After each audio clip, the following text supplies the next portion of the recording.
voting in progress. 6:32. Okay, Okay, that's good to hear. stand for the pledge of allegiance.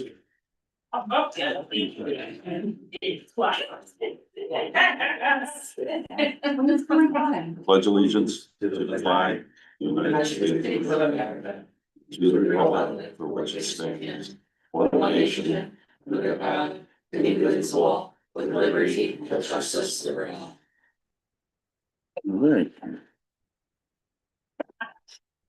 All right, public comment. Anybody? You have a sign up sheet? Oh, yeah, do we have a, There's a sign up sheet. Eric's son. thanks. Right, Eric. Sign in. No, this is for comment if you want to. Andy Litton, Forest Commissioner. Well, What? Eric could sign this. If you can still sign it now if you want.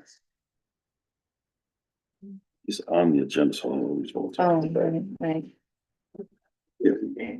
I'm Eric Frieden, 15 Clifton Lane. I am chair of the Solid Waste and Recycle Committee, which was reformed in December of 24 to review the operations of both municipal solid waste and recycle operations. We initially looked at the recycle operations and made several observations about how the recycle center was being run. And I reported on this to the Board of Selectmen in March of 2025. Key observations were that there were opportunities to both reduce costs and generate revenues. One of the recommendations was recently implemented. This is the healthy bins for textile recycling. The other main issue that we found was that the group that serves the recycle center was acting as the hauler, the middleman, the processor, and the price setter. And we proposed that multiple RFPs should be put out to service the recycle center. So that we could capture the potential revenues from all of those. The first draft that came out, which was in May of 2025, was for doing exactly what we were currently doing. We reviewed this, we responded that there were that we should be looking at individual vendors, and we actually provided a list of those vendors to send out RFPs to. We recently became aware that an RFP went out for the recycling center without any review from our committee. We were pleased that scrap metals have been removed as that is a potential revenue generator. Also pleased to see that bulky waste was to be bid out per ton as opposed to per haul. Definitely something that is beneficial, but there were two major flaws. And the first flaw is that the RFP is still only going out to people who want to service the entire recycle center, not individual components. So they will still be acting as middlemen and price setters. This is a potential problem because it's not getting us what we could be getting. The second major flaw is that mixed paper has been added to our commingled. We pay less for mixed paper, and that's not even a bid number. We still pay less for it. The amount that we pay less offsets the cost of the compactor. We've spent 30 years teaching people to segregate. We shouldn't be telling them put it back together so somebody else can segregate it. That makes no sense. Also, the rate of increase for our commingled versus our paper are not the same. Commingled has been going up much faster than paper, so we shouldn't be combining them together because that's going to be cost efficient. I think, in my opinion, we should pull this RFP and go back and put out multiple RFPs for each of the individual components as was originally proposed to the Board of Selectmen 8 months ago. Thank you. Okay. Anybody else? Yep. Ah, It might not be your turn. That's not my turn. Yeah. yeah. Oh, that's, yeah. That's right.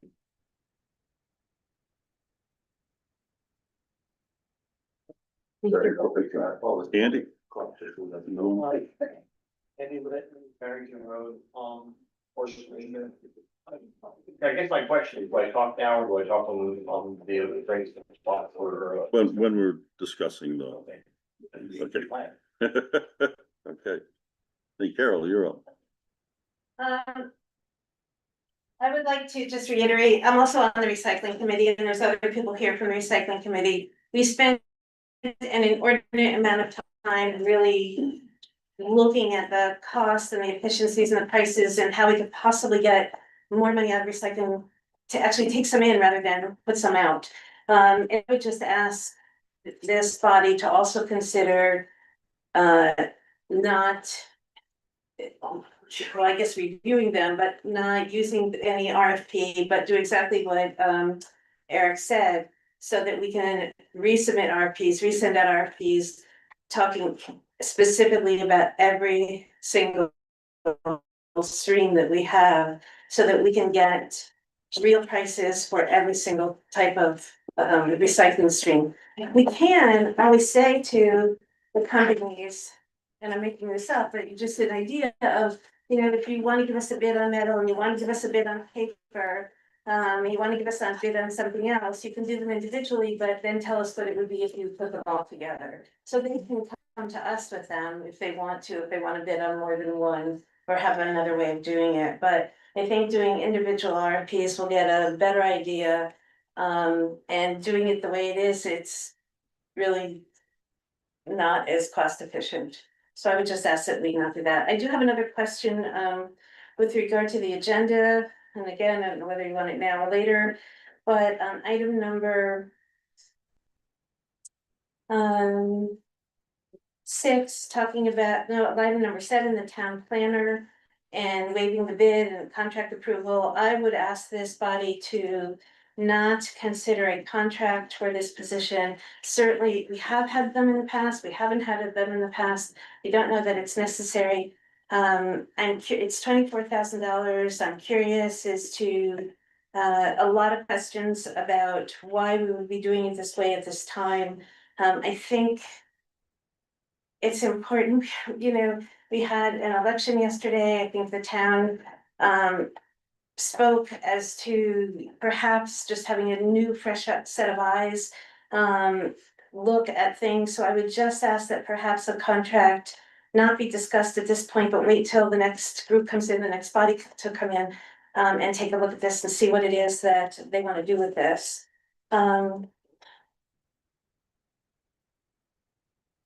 And when we get to the gas cylinder contracts, I'm just curious if somebody could tell us, is the gas cylinder for something more than the gas that we have for the public works, or is it for something else? Have we looked at any place else besides this contract that's there? If someone can just let us know when we get to that. Item 12, right?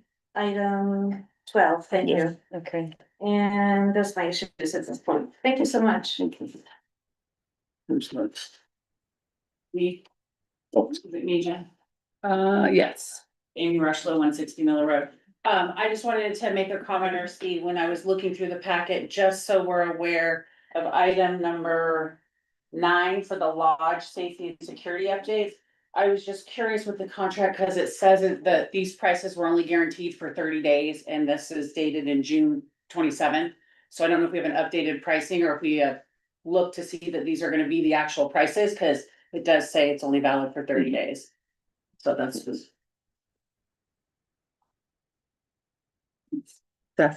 Seth, Yeah.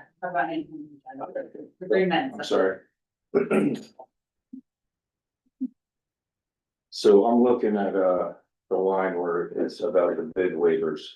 So line number 7. Approval of town planner bid waiver and possible contract approval. Okay, so, I've seen this in a lot of towns and, you know, it's all tree removal, which is one thing, because we have a ton of, you know, pruning that needs to be done, that's you know, large limbs that are over trees, Sperry Road, Hatfield, Valley, Bear Hill, that are just as dangerous as some of the trees that need to be taken down. When you get into the, taking these trees down and pricing it per diameter of a tree, I don't agree with this whatsoever. I think this needs to be talked about. I think the next administration needs to talk about this. Because going from a 12-inch diameter tree, and that's a single price, to a 25 to 30-inch diameter tree, and then a 37-inch or over, just doesn't make any sense. I see that you did write in here that there's percentages of what types of trees, and 37-inch diameter is way over, so. I'm just gonna read this because I know you're only gonna give me 3 minutes and shut me up. Every tree, totally different. You can have a 12-inch diameter tree that takes just as long as a 37-inch diameter tree. What's underneath the tree, driveway fence, mailbox wires, all of that comes into play. Obviously, 37-inch tree would cost more. So I'm not the best artist in the world, but let's just say this is a 37-inch diameter tree, okay? With wind damage, and I'm going fast. Then this is a 12-inch diameter tree, but we got telephone wires, we got lights, we got mailboxes, we got fences. This tree you could do in less time or more time it would take to take this tree down.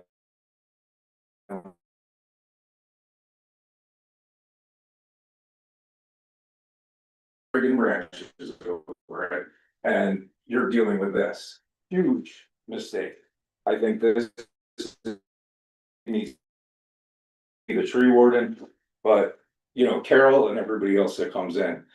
I've spoken with other towns that have used this method of bidding.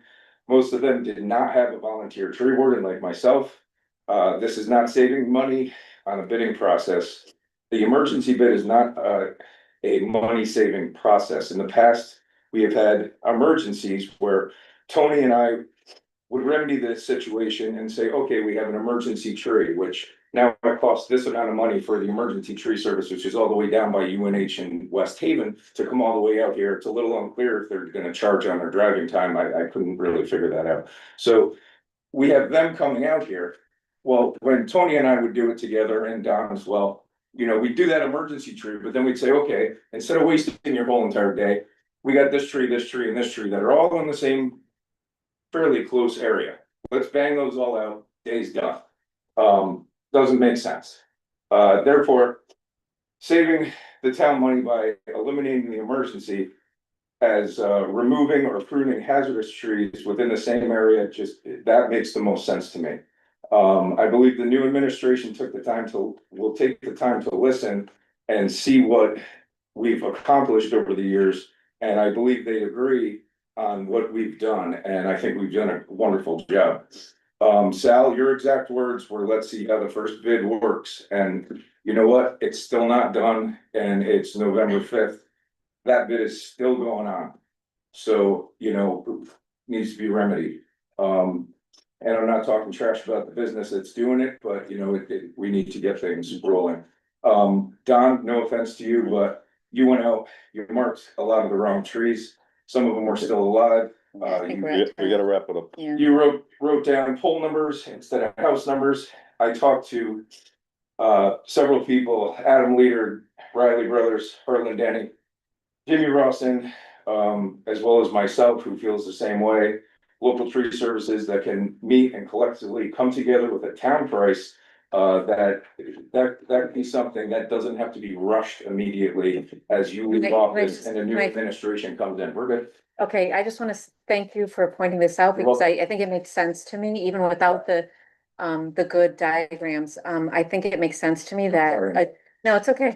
I think it makes sense that a tree that is, a smaller size could be a more complicated job. I think I've seen that and I think that makes sense.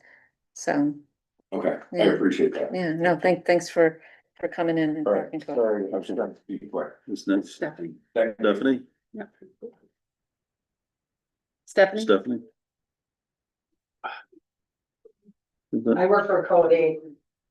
As my brother-in-law, Russ Boyarsky, Heritage Landscaping, and Seth Farrell, 15 years. He has the most knowledge, he's the safest, fastest tree guy I've ever worked with. He loves trees, he loves his son, lucky to have him as a tree guy. This tree bid makes absolutely no sense, like he said, I do the rigging, I do the groundwork for everything. So a small tree could take weeks Just by doing, you know, rope in, you're gonna, you know what I mean? Not squish a mailbox, kill a driveway. Just. It's.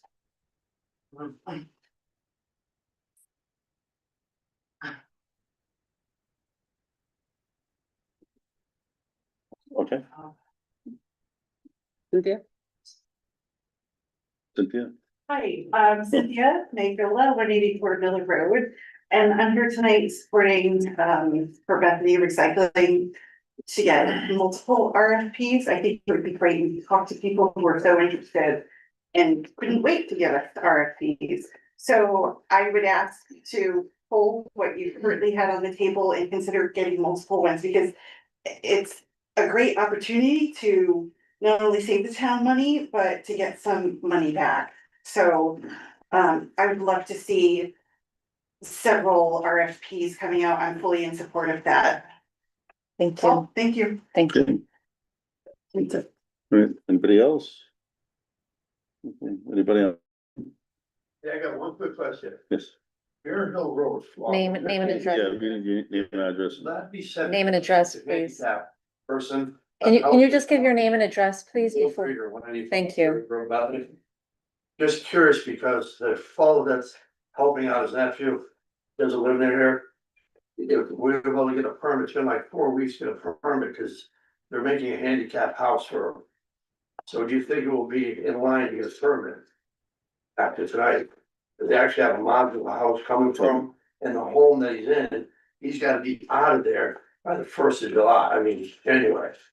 Okay. So that's all, just see, asked me, because we're doing the site work, I taking permits on the foundation.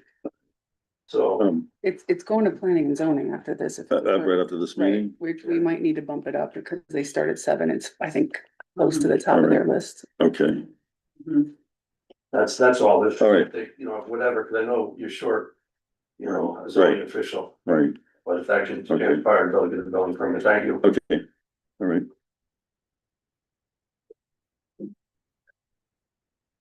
Anybody online? Nothing? Right. Um, You want to do Bear Hill first so that they can get the Mylar if they need it, Yeah, because they have 10 minutes. right. So we got The Bear what first? Road. Sure. You guys should have a map, yeah, right there, that goes with it. So what I gave you was, I had gotten CC'd on, an email from Hiram. Ben was supposed to be here tonight to explain Bear Hill Road, but Hiram,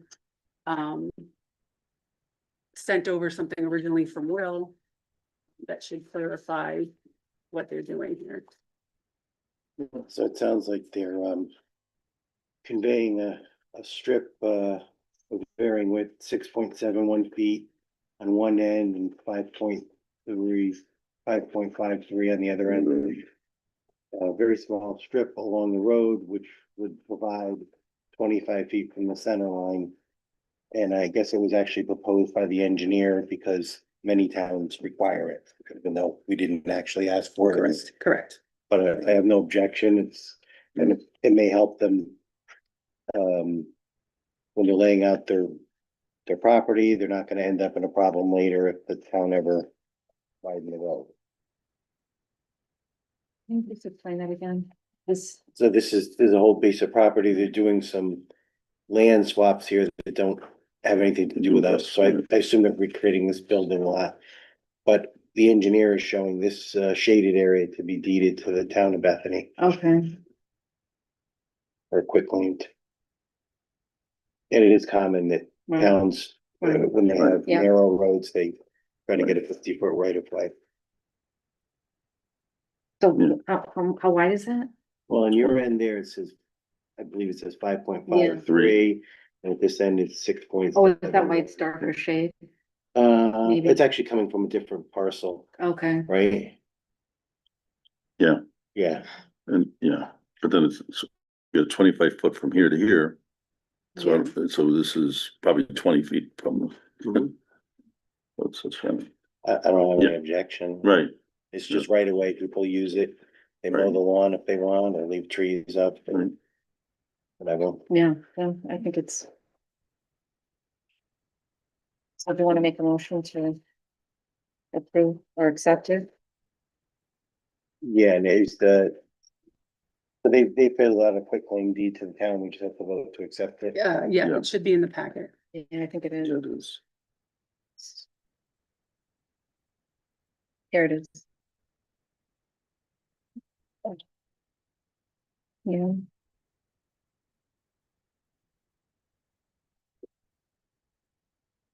So this was done in October? Yeah.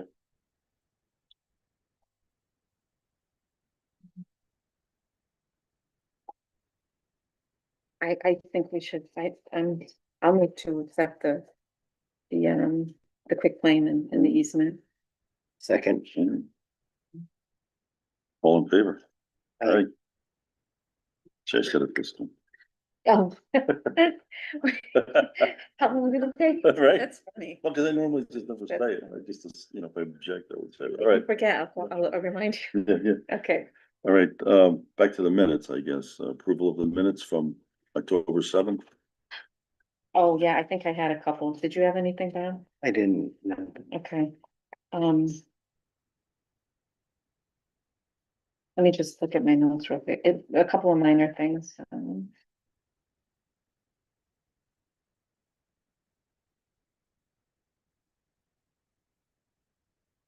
I think number 8.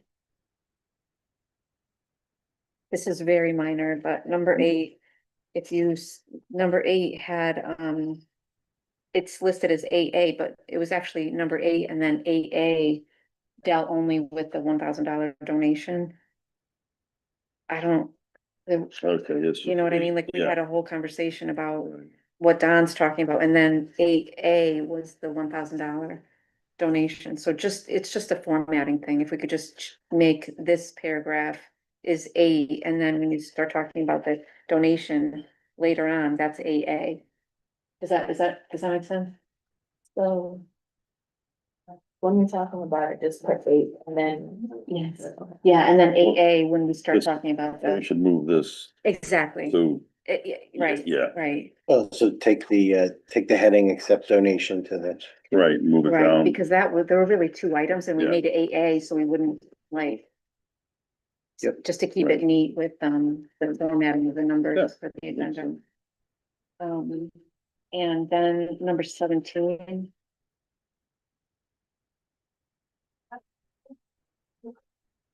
Oh, no, it was just a reminder to myself to make sure the minutes were attached to the agenda. So then number 18, let's look at 18. Oh, I don't think there's anything there either. The only other thing I have is, I don't know if you remember, I had that letter in a brown envelope and I asked whether or not anyone has addressed had addressed that and no one really knew. And I just want to make sure that, people who are sending letters to us are getting a response. Do you guys remember getting, I think I have it here, let me just, we all got, a brown envelope with, our names, individual letters. And, at the last meeting, I asked about this.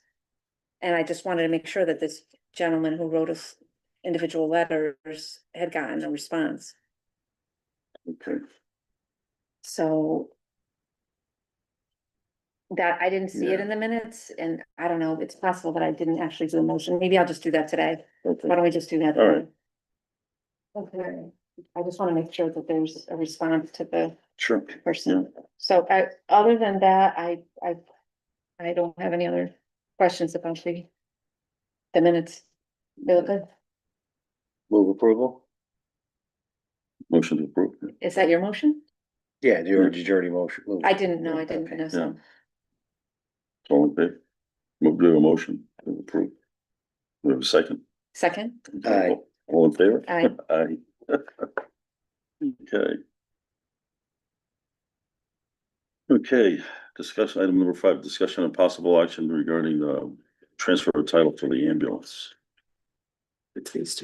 Yeah. Everybody got the revised Bill of sale and agreement, Yeah, yeah. thank you. Right, There was a problem with the documentation that was provided to you, not with the title that they asked them to have transferred. But you were given, a copy of a bid document that's actually for the new ambulance has not yet been delivered, received, and the same thing, yeah, that is not the ambulance you're talking about. Is the reference in here about the 2022 Ford F-550? Yes, that's. The number, That's correct. It's the invoice. is it just because the ambulance association owns all the ambulances? No, it's, really quite ridiculous, to be honest with you, because of licensing with the state of Connecticut and, Connecticut offset emergency medical services. The ambulances have to be titled and registered to the association that runs and provides the service for the purposes of inspection and what have you. So our inspector is, patients who went out with the waiver from last year. It was just an oversight in 60 years for the ambulance, where this is the first time the town has ever had to buy an ambulance. But yeah, So they've always just been, and it was an oversight by us, we didn't even think of it. So basically this contract is basically the same thing we do with fire trucks. The town buys the fire trucks, we maintain them. The difference is the fire trucks aren't registered. So they have municipal plates on them, so they never have to do this. But with the ambulances, because we're governed by OEMS and they have to be inspected by DMV and OEMS every year. The paperwork and the names has to be right for licensing purposes.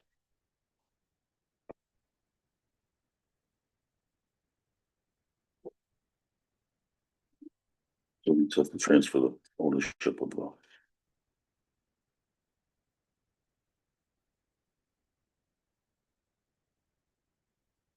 So is that the title? This is the title, we have to sign that over to them and sign it. And then an agreement to sign over to sign it. So just want authorization to do it. I don't. Yeah. I think, yeah, I Right. think we should do it. Okay, I mean, I think we have it. right. So the outcome would be, we have to take it out of service. Right. Not within our license, and fine. Yeah, no, that's helpful. I mean. Yeah, it's then it's a no-brainer, Yeah. just like it says, just like with fire trucks, when it's out of its lifespan, it'll be up to the town what to do with it. So, you know, it's still your property, just on paper, it's. Right, yeah, that makes sense. So a motion to transfer the title for the ambulance. Yeah, I think I'll move to transfer the title to the fire department. Second, second. okay, all in favor? I, Okay, you're on over. I'll tell you, right? Right? I'll put it right here Yeah. for the rest of the Take care. signatures. All right. Right, discussion of possible action for the approval of land use and enforcement officer revised job description. The only comment I had a second page. The under knowledge of the fourth and fifth bullets are kind of the same thing. I mean, it doesn't really hurt. Chris Sullivan asked me to put them in there, just to distinguish wetlands from other.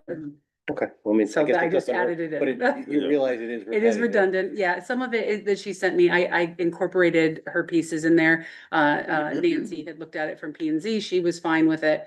But I embedded some of it, but she had wanted to just splice out a little bit of the wetland knowledge base. Can I just ask, I thought last month we approved that it could go forward in that draft form, so it hasn't gone out? It has, yeah, and Oh, we've gotten okay. some, but this is to approve, so when they come in for an interview, this is our final copy that we're gonna be getting. Okay, Yeah. okay, that's, okay, I wasn't sure if it was all on hold or. Yeah, no, No, we have yeah. been, yeah. Okay. I mean, applicants so far. We've had 6 applicants come in, and then I'm also working with, 2 different, companies to see if there's anybody that, they might find for us. Oh. As well. That sounds good. A limited pool. It is a very limited pool, yeah, and per the conversations I've had with other towns, because I also was trying to reach out to other zoning officers to see, because there's 5 positions currently still out there. And, at some point, if the applicants don't come through, we might have to look at restructure. Do you wanna make a motion? I guess it's my turn. Yeah. We're going back and forth. Move approval of the job description for the land use and zoning enforcement officer. Second. Okay, all in favor? Aye. Okay. Should we in the minutes point out where the differences are from last month? It was, I think it was all in wetlands. I added in the wetlands, and I could provide a copy of both if you want, but. I just, no, if we could just give a short description for the minutes, do you know which bullet points there, is it the first? So there's the section where they're talking about, obviously, the water course. The wetlands and water course got added in. I The added first bullet too, right, the very first one? that, well, that was in there before. Okay. I just added in because she wanted clarification on, packet making and, maps. So I Okay. added that in. So some of it's embedded inside of the different, Okay. bullets. So we can maybe we'll just say. So I can highlight it for you if you want. No, don't waste your time on that. Just maybe we could just have a statement about, adding more detail about the wetlands and it's fine. So we had the motion, right? Yep. Okay. All- Do you have a second? Yeah, I did. Okay. Yeah, I thought we did, okay. All in favor? Aye. Aye.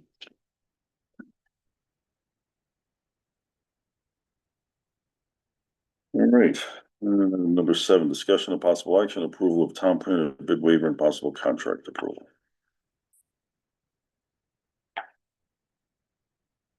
Is the current contract, There is no current contract. oh, okay. So, and we're exceeding the bid limit in his services, which is what brought this up. Can you describe a little bit about what brought this up? Well, we got a purchase order for over the bid limit. He needed to get paid, so I signed off on the PO, which I technically shouldn't have, but we haven't exceeded his expenditures yet of $20,000, so we can reduce the PO. He just signed off on it just so we can pay him. But we don't have a contract in place with them, so this was worked out with him and. Well, who's him? Hiram Peck. Oh, I'm sorry. And Nancy- And he's been here forever. You know, so there's no, but we've been doing it forever without a contract in place and exceeding the bid threshold all this time, so So there was a bid, there was never a bid as far as I know, and never a Okay. contract with it, as Okay. far as I know. okay, So we're just trying to tighten it up and do things properly, that's all. He reviewed the contract, everybody's reviewed this, everybody was fine with it. You know, we're not changing anything, it's just codifying what we're doing, you know. I think there was something in there, let me just. What's the time frame? We put on there 5 years, but it was Yeah. per appropriation. So each year, obviously, the budget has to appropriate the funds. If the funds aren't there, the contract's void. Yeah, either party can terminate with 30 days. 30 days, right. It's more or less, just as an explanation with Munis, we have a PO system now, so anything that hits that threshold, since there's now parameters. It wants to have something there to verify that we did, the proper procedure, so. It goes to Sal signs off on the PO pending that it has the proper documentation, and so in this case, it popped up. Because Right. it meets the threshold, though it's a low number. So this is just documentation for that. So, what do you think about putting this on hold until January? We can, like I said, Hiram's looked at it, he's fine with it, planning and zoning's looked at it, and, embedded through the attorney, so I mean, but the only thing is. We can approve we have to approve a bid waiver, because we have the bid in place that exceeds, when we have the PO in place that exceeds the bid threshold. Mhm. Well, but we should have something in writing with him. There should be, What's the bid? there is no bid. Right, so what, We have a PO in place for $20,000 right now, which we're not supposed to do without a bid in place or a bid waiver so the $20,000 for what, though? for his services.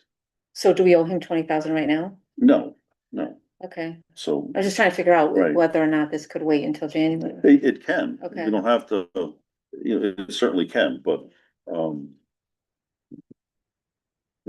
know why, I mean, but It can, you know, like I said, we just can't exceed the $20,000. Thinking that, you know, if we've had this system with him for a long time, and I just don't, on the eve of a new administration coming in, I just don't think we need to make a change.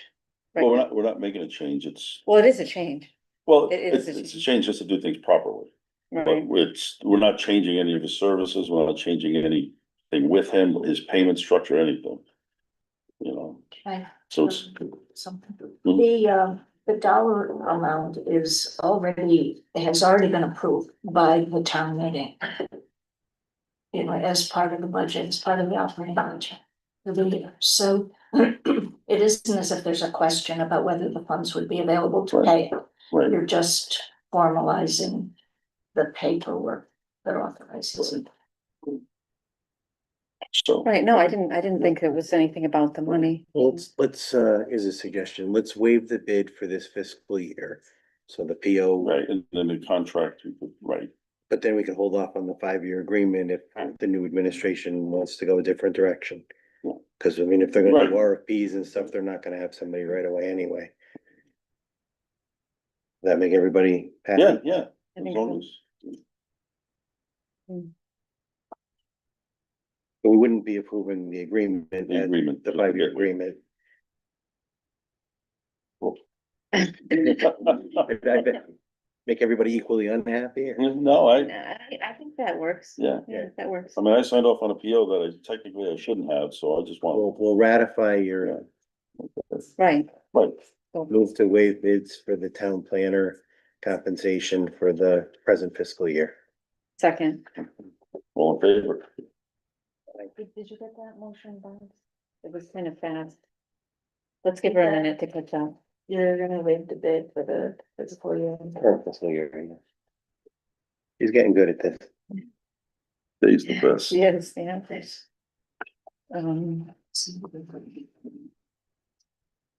Number 8, discussion and possible action regarding the renovation and repair of the horse rings, proceed.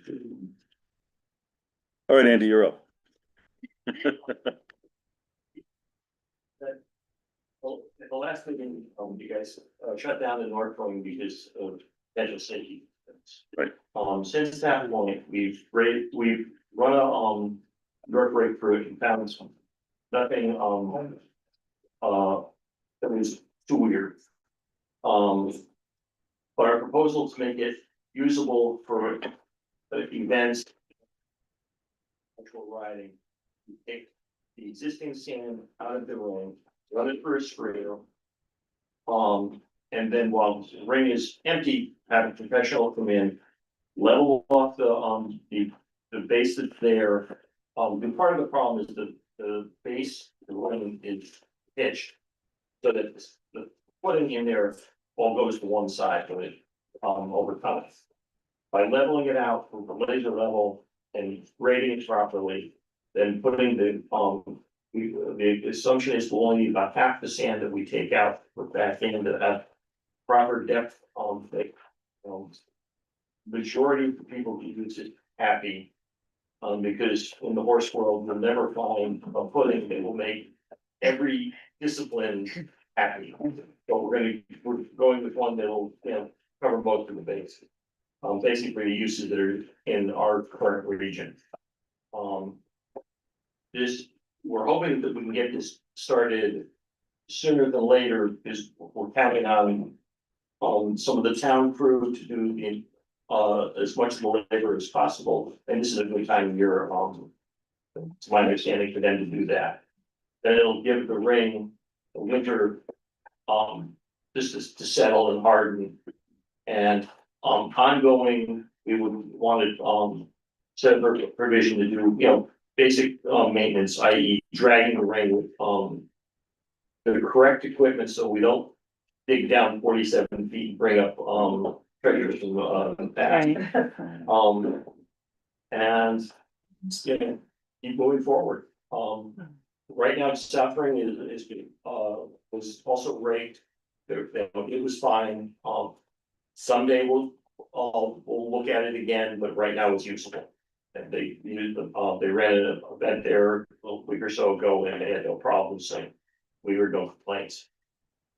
But you need more details from me, or I think you've got a proposal. Yeah, and then Don is also, Yeah, I can speak on that for a minute. Yeah, so going over with Forest Commission, Source Commission, and if that's easy, but then we're looking at right about $18,000. I'd like to get most of funds for that. That would be to fix the fence on both north and south rings, power wash, replace what's necessary, cap, some special primer to seal the peeling wood, and then paint. And then, like you just said, take all the sand out, bring it over to old recycling, get a screener, screen all the sand, level the base, bring the sand back in as necessary, level it back off. To make the both, so that would be the north ring, the south ring, just like you said, rake it out, make that as the training ring, or whatever you guys call it, and make both rings usable. Yeah. Okay. So it's rated, it's 17.5, I'd like to, I'm gonna put in, if I can, about like $18,500, just in case something overruns a little bit for low of funds. Andy, what's your compromise depth of footing?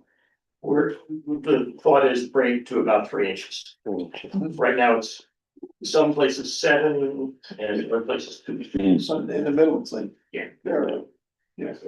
They said bring it to 3 inches and use, and we had professional build force rings, and he came out and looked at the footing that was there and said, you know, he thinks, you know, once it's brick, once it's screened, that what's in there is fine. It's not, you know, too deep. So Don, can you explain these estimates? The first one's from Grieger for $0. Yeah, the first one's from Mr. Grieger. He generously allowed us to borrow his screener, he has a screening machine. Part of his estimate though is a day's work with the loader to screen the sand. He figures we can do it in a day. If not, the public works crew can maybe do it with our smaller machine. But you guys are only looking at what he said, about half the sand put back in, half the hot coat put back in. So we would leave what was left in the old recycling for future use in case we have to add it to somewhere else. And then they were gonna laser level, they were gonna level the clay and whatever base. Level, flatten, but pitch just a little bit for drainage, but basically. Level it off as best as possible and then bring in, I think, 2-3 inches or whatever, top coat. And then we got the price of $8,000 to do the rings. Paint and replace and acid, Yeah, that's what I had a question about. So you're just going with that price B he gave you? 2 corrals? Yes, Okay, I understand what all this. yeah, cause he's our painting contractor. He wanted to bid that last year, so he figured by the hour or whatever his hourly rate was, I forget off the top of my head. Which should cover the painting of the rings. So you got 8 and 8,500? 8,000 for the painting, 8,500 for the leveling and leveling, whatever. The 16.5 and you want up to 18 or 18.5 in case it goes In over? case it's a little bit over. So I'm at, well, no, the 18.5, that we're at covers, 17. that covers the screening. We're at 17,740, but I'd like to ask for 18.5 or so, just another $800, just in case. We go a day over, half a day over on the screening or something like that, if I want. Oh, all right, so Grieger's estimate says 0 isn't 0, it's. Well, it's 0, but it's also includes 1 day. Oh, Well, there was just, the estimate was 17, I think 1740. 1640. Is it not in the packet? It is. Listen, it is, Oh, but well, he wrote total 0 at the bottom, but. I see it, Yeah. I got it, yeah. For zero, I said he's kind enough to let us use his screener. I thought it was a mistake, I'm like, this. Yeah, gotta be a yeah. mistake. It says screener. Yeah, Okay. that's good. Hey, one second, here does the first person. If you're gonna redo the railing on fences with paint, I would suggest you don't use stain. Well, they're not the same. That's what I suggest you do, because the stain will hold up better than paint will hold up, and you won't be doing any when you're. I will talk to them, I don't know if it's same or what it's saying now. I do it at my farm all the time. I've gotten so far away from paint because it's just a waste of money. Okay, so. I get it. So we might have to revise the price. for It the- does say you put satin white paint and stain, Okay, so. well, we spoke to the paint people and they got to take them up with as far as to use. And a special primer to get rid of peeling and to kind of button up all the wood that's there. Is that with an assumption though that they want us to have it looking white? And I think what we're saying is we don't need it in white. Well, right now, the wood is rotting pretty bad. White stain. White stains, yeah. White stain, but you don't need the stain and the paint. Right. That feels, From a white stain. just clarify, yeah. Sure. So, LoSiP, these are capital projects. Yes. They're supposed to be approved capital projects. Approved by the county. That's, okay. This is it's listed as a capital project for next year. It's not an approved capital project. So there are some things going on here, in terms of what we can and can't do. There's money in contingency that could be classified, can be moved into maintenance and would be under the dollar threshold required for maintenance. But the other piece is, this is a capital project. Right. Capital projects have to be approved by the town meeting. I was under the impression that this was listed on our capital. It's not an approved capital. Yeah, it just has to be in the capital improvement plan for It's, LoSiP. it's on, but it has to be an approved. I'm not trying to, I want It to. doesn't have to be a funded I'm just telling project. you that there are some, Yeah, is it in the 5-year capital improvement plan? it is listed as next year, yes. Oh, it's in the capital improvement plan. It's not in a wish list that somebody gave to the Board of Finance but didn't make it on the No, list. it's not approved. But it's on the Just 5-year listed. plan. Yeah. Yeah, I think Just that's, listed I as- think that's okay for LoSiP, that- or you can check with OPM. Okay. Okay, that would be ideal, but. It would mean moving money, and it would mean that the Board of Finance next month, you'd have to ask them to move money So- from contingency into airport maintenance or whatever it is that you call that project in order to. But this is, Whatever to do that. this motion is to be using LoSiP money, so we'll just we'll find out if we can do that. Well, we still have to approve it, So who would approve it? The Board of Finance? the dollar amount, yeah, the expenditure. It has to be moved, the money has to be moved from one account to another, it has to be a transfer. It's a technical issue. That's all, I'm not saying that it shouldn't be done, believe me. So then the Board of Selectmen would They would recommend the project to the Board of Finance for funding.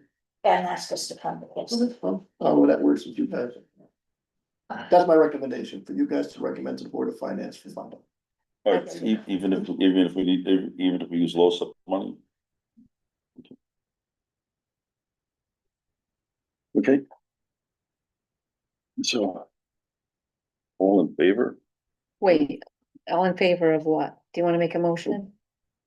Yeah, I'm Okay, happy yeah. to make the motion to Sure. recommend the project as described by Don and recommend it to the Board of Finance for funding, for funding. Any amount not to exceed 18,500. 500. Okay, Yeah, all right, in the amount not to exceed 18,500. Just make sure this is over 20. Second, second, So I would say all in do you, all in favor? favor. aye. I'm like, why aren't you saying? I am. Aye, I have one more. that was 8, okay. Okay, number 9, the discussion of possible action regarding the lodge safety and security upgrade.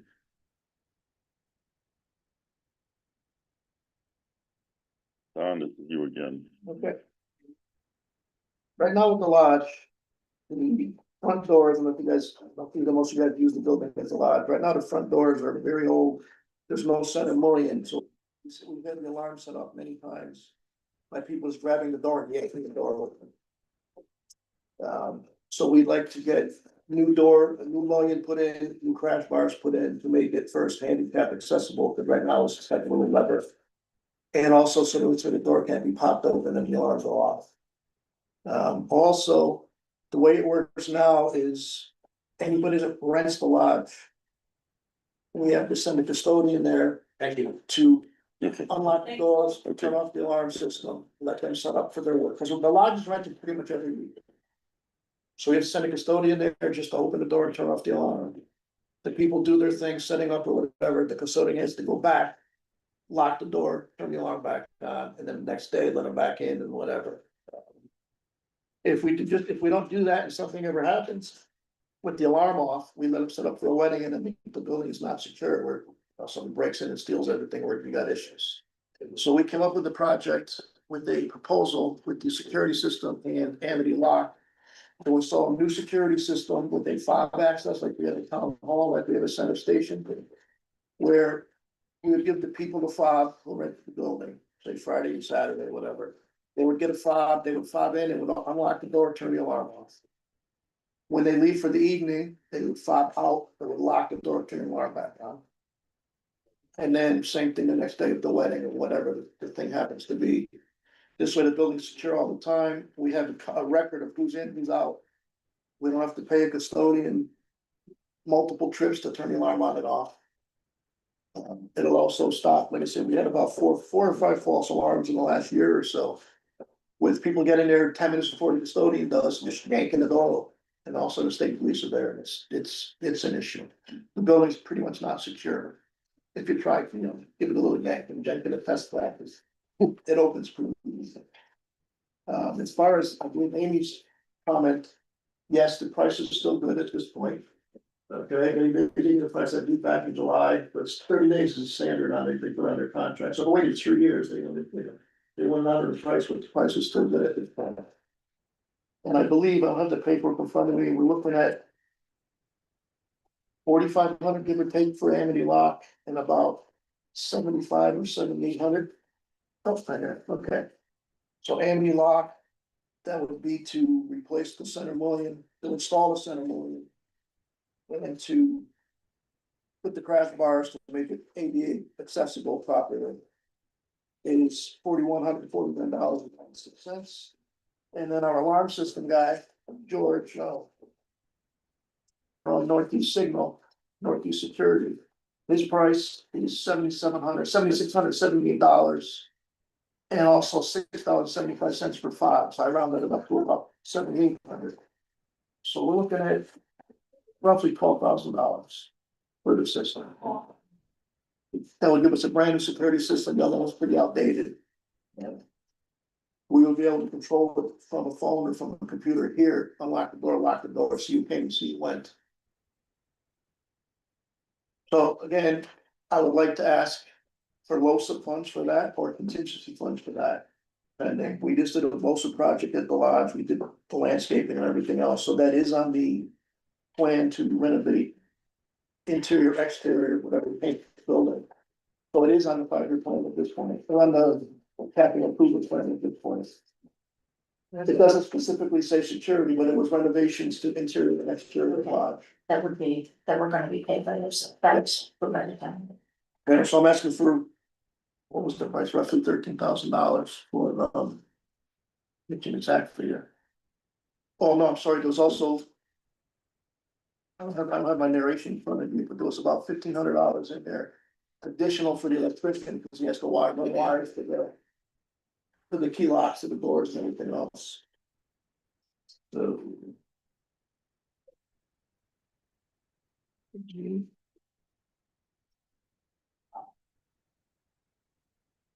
$13,500 I'm asking for.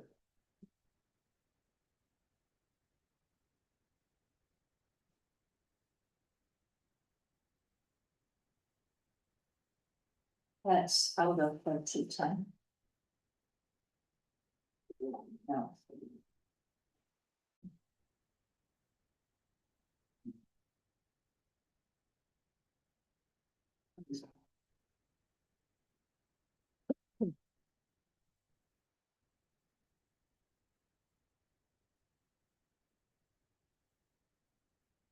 We just a bunch of lodge work now, we just did the exterior and I don't know. everything else through LoSiP.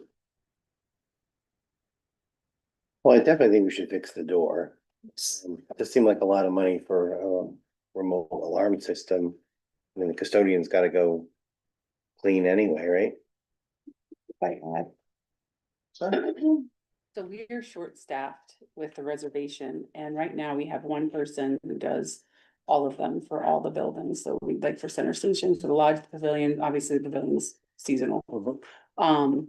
The rationale behind it is a lot of the times they rent like 2 days, so they'll do like a Saturday, Sunday where they want to get in there so that they can put their stuff in or whatever. And this way now they can fob in, so we're not paying somebody to keep running over there to open the door for them, then lock it up. And then have to go back over. So a lot of times Chris will go over there, he'll clean after an event and set up for the next one.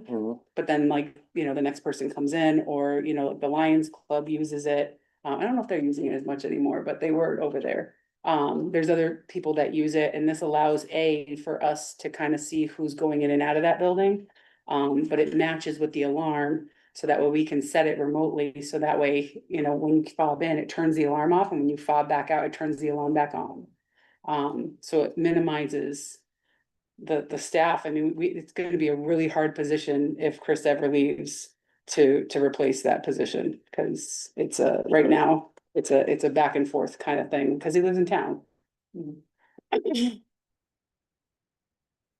We're paying a minimum hours to go open, to close, open and close. Right, you have to pay 2 hours every time he goes over there.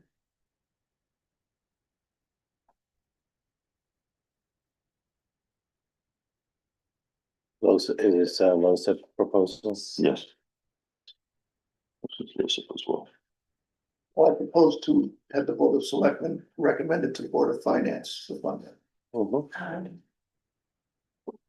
Where are you asking for the money to come from? Also, Again, it's part of the capital project. right? yes, not the loss of entitlement, the new loss of. Okay. And I believe we have roughly 80, somewhere about $80,000 in there. I think I'm gonna just say what I said before. I think that this could wait. We have, a new administration coming in. I think they should weigh the pros and cons of spending the taxpayer money on security, and I would leave it to them. I think that this already had a preliminary approval.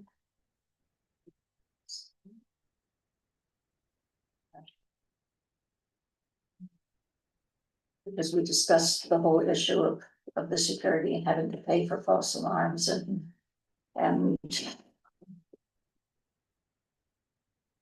the level of security for the building.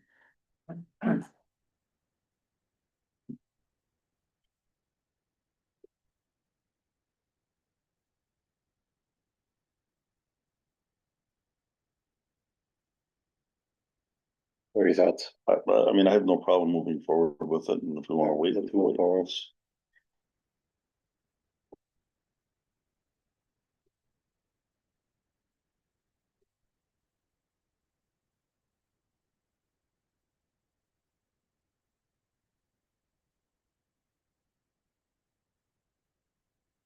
I move, we recommend the Board of Finance, that they that they find funding, LoSiP project for up to 13,500 to replace the front doors and alarm system at Lakeview Lodge. Not the doors, Bob, just the center moyenne and the panic bars and everything else. The doors themselves are in decent shape. Plus $4,000 just for the, Well, Just for plus the the mullion? electronics and the installation and everything, yeah. wow. everything's expensive. I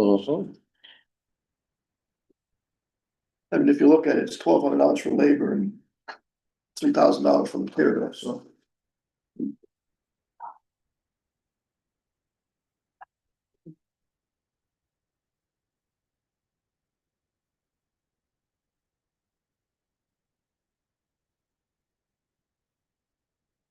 There's no second, so we'll just. Oh, I thought you were contemplating. Yeah. No, all right, I'll second it.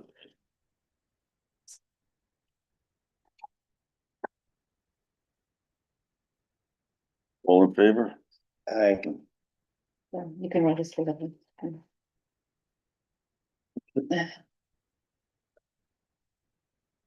All right, number 10, discussion and possible action of approval of new IT policies. So on this one, the policy, well, we have no policy, it's on these.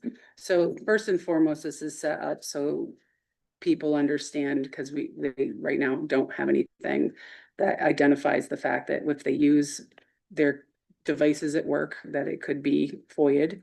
They should not be using it for personal information.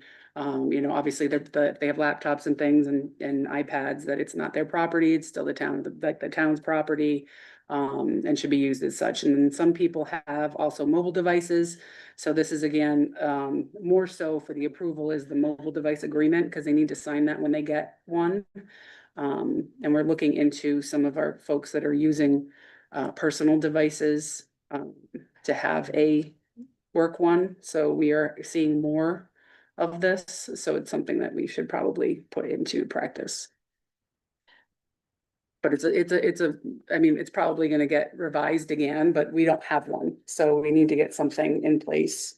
That people have an understanding of, the liability of their usage. Yeah, I didn't have a problem with the mobile device. There's a language here that I would change, no, for number 4, the employee agrees not to delete, alter, or obscure any data that may be classified as a public record under applicable laws. I think most people don't know what data falls into that category. I would just say the employee agrees not to delete anything. Right, and if they do it, we have it backed up anyway, but you're right, I can change that in a second. Okay, that would be Yeah, great. got it. Yeah, Yeah, Yeah, And the second sentence too, I think it's meaningless, I think, to say an employee should maintain records consistent with the law. Like most people don't know what the law is, right? So I would not word it that way because I think it doesn't say anything. where is this? It's the second part of number 4. Okay, yeah, but the town should provide training periodically so that people have some idea what. yeah, and I will But there's say, no downside to like just saying it in. No, I agree. In Just clear say- it's language. simpler just to say, Yeah, don't right, delete right, from your right, mobile right. device and then. I will remove the rest, it will just be don't delete anything, but we do have, and Nick Decker is our new IT coordinator, and he's been doing a fantastic job, and hopefully we can continue growing in this area, because we definitely need it. So trainings have begun for some of this stuff. I move approval of the IT mobile device agreement as amended. Second. all in favor? Okay. We have discussion of possible action regarding Bethany Lyons permanent drive-up gift. It's a collection bin for eyeglasses, hearing aids, and cell phones. The Lion does not come with it. Yeah, I moved the mobile agreement, but Oh, yeah, just the one agreement for now, right? there's also an information technology acceptable use policy, Oh, okay. Got that back up. which has way more pages. So this is more of an internal doc that is more for for obviously our employees, but when we have our full personnel manual, that also needs to get approved by this body. But for now, this is what I was talking about. They need to understand that everything they do is foiable.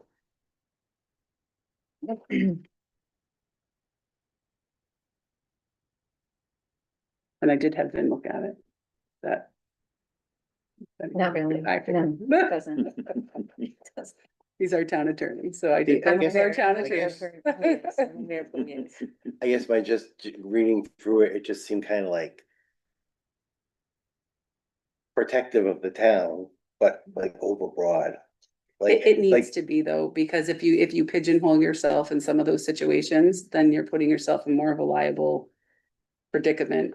And like I said, this is a starting point. This is just because we have had instances where people are using their devices for personal use or they're not allowing the town to update their devices or things of that nature. So this is just kind of explaining to them that there's certain things that we need to do and that Novus will need to do updates and that they do need to provide their devices if asked. So who drafted this? Was it Vin? It was Nick and I, and then we had Vin vet it. Yeah, the only thing I just got the general impression it's very, It is very general. and it probably a town employee could be accused of violating it at some point, and but then I think they'd be saying, well, yeah, but that's oh, when they bring up somebody brought up an example, they would be told, well, that's not what we meant. We didn't mean they can't copy a file or something like that. Just seemed a little overbroad. I can hone it in if you'd like to. Did Vin have any suggestions to the draft? The only thing he said is that as you're going forward, as you use it, you're going to want to add more criteria if, like, for example, if someone is connecting, because things we don't know, right? If they're connecting their cell phones to their work device, or if they're doing something at home and they VPN in, we haven't seen that yet. So it's gonna be a build document. It's just, we don't have anything. So we're trying to start somewhere so we can start educating people and have it on paper. And like I said, once we have the full manual, you're gonna have to reapprove it as part of the manual. So this is just a starting point for them since we are seeing more IT. And Bob, can you give me an example of where So you think here, it's I'm overly? reading under 5D. Okay. Duplication, distribution, or transmission of town data, including sensitive information, except when explicitly authorized in the course of a user's official duties, responsibility, is strictly prohibited. You can't, copy a file or email something to somebody. Or a notice, a town Yeah, meeting notice. I mean, it's like, of course, if somebody said, oh, we're firing you because you made a copy of a file, you did copy and paste or something like that. And I'm sure nobody's gonna get prosecuted, but I mean, that's what it says, is you can't do any of that. It was just a general, it's probably fine, but you're just kind of relying on, we're overly protective but don't worry, we're not actually gonna discipline you for routine activities. Since we have a lot to do tonight, could we share this draft with people and table it? I mean, people should have some idea that there are, If I share, are you talking internally? Sure. If I share internally, it becomes a town document. So. I mean, it could be a draft. I don't see a problem with that. Then it's up to you.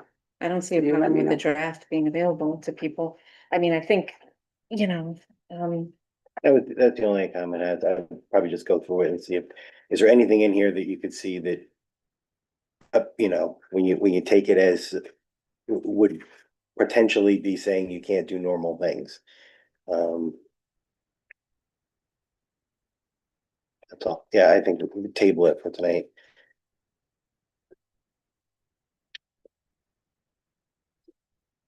okay. Move to table the information Second. technology accepted use policy. All in favor?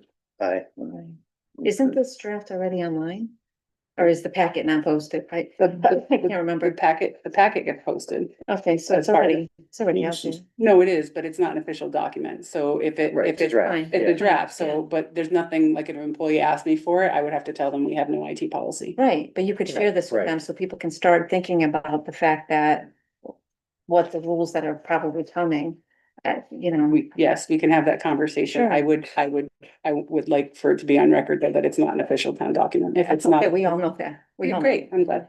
Yeah.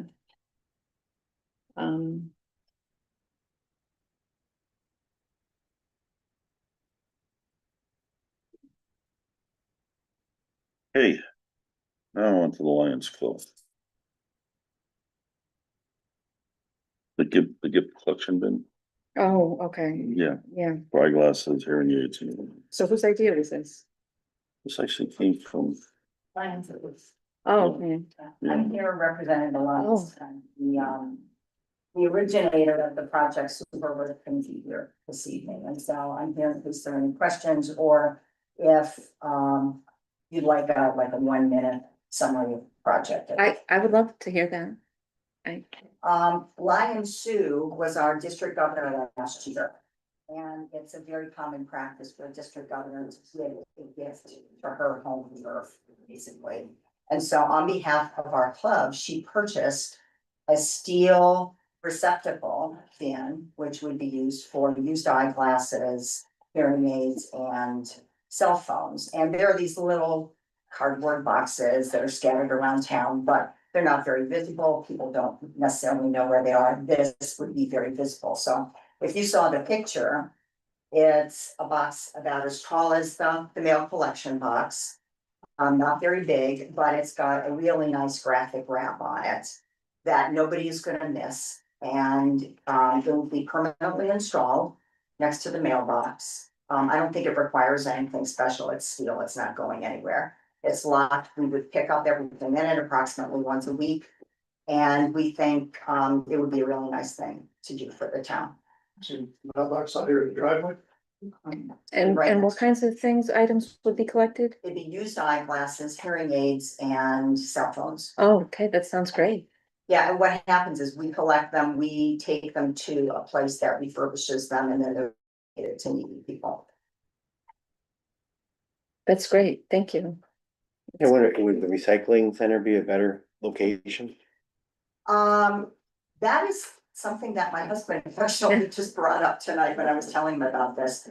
And I think it wouldn't hurt to have two, to be honest. Because some people do take eyeglasses to the recycling center. So that's something that our club could match her donation and potentially put another one there. Is it folded to the ground or flat to the ground? It could be, there's one in the Seymour, next to the Seymour Town Hall now that is not bolted down, because I think it's pretty heavy and it hasn't moved since it's been installed. But that's something that we could look at, and obviously we would want the town to do that since it's on town property. If it's the right installation, sure. And Don, is this something that you think the town could do? Fine. Okay. We already have a box of recycling. Well, cardboard box, Yeah. for glasses Right. and stuff like that, but mailbox size thing, there's plenty of room there. Okay. But we either bolt it or not, we can bolt it or we can sit it there, it doesn't really matter, whatever. Whatever you guys think best, really. So are they interested in donating two of them? I would like to do that. And I would like to propose that to the club. Because here will be a more visible spot for all the parents and the. Exactly, that's why this is so good, because people are driving past and going there, and they're gonna see it whenever they hopefully stop before they drive into the driveway. But I think recycling would be an excellent spot to have one also. So if you'd like to approve two, and I'll propose it to our club and get funding for it, and I mean, I'd make a motion to approve certainly this one and a second one if we can get it. Yeah, At the recycling center? Yeah, And we can bolt either one or both to the ground or, however that's Yeah, gonna we'll be. see how heavy they are if they need it. Well, this one's bolted only because of snow.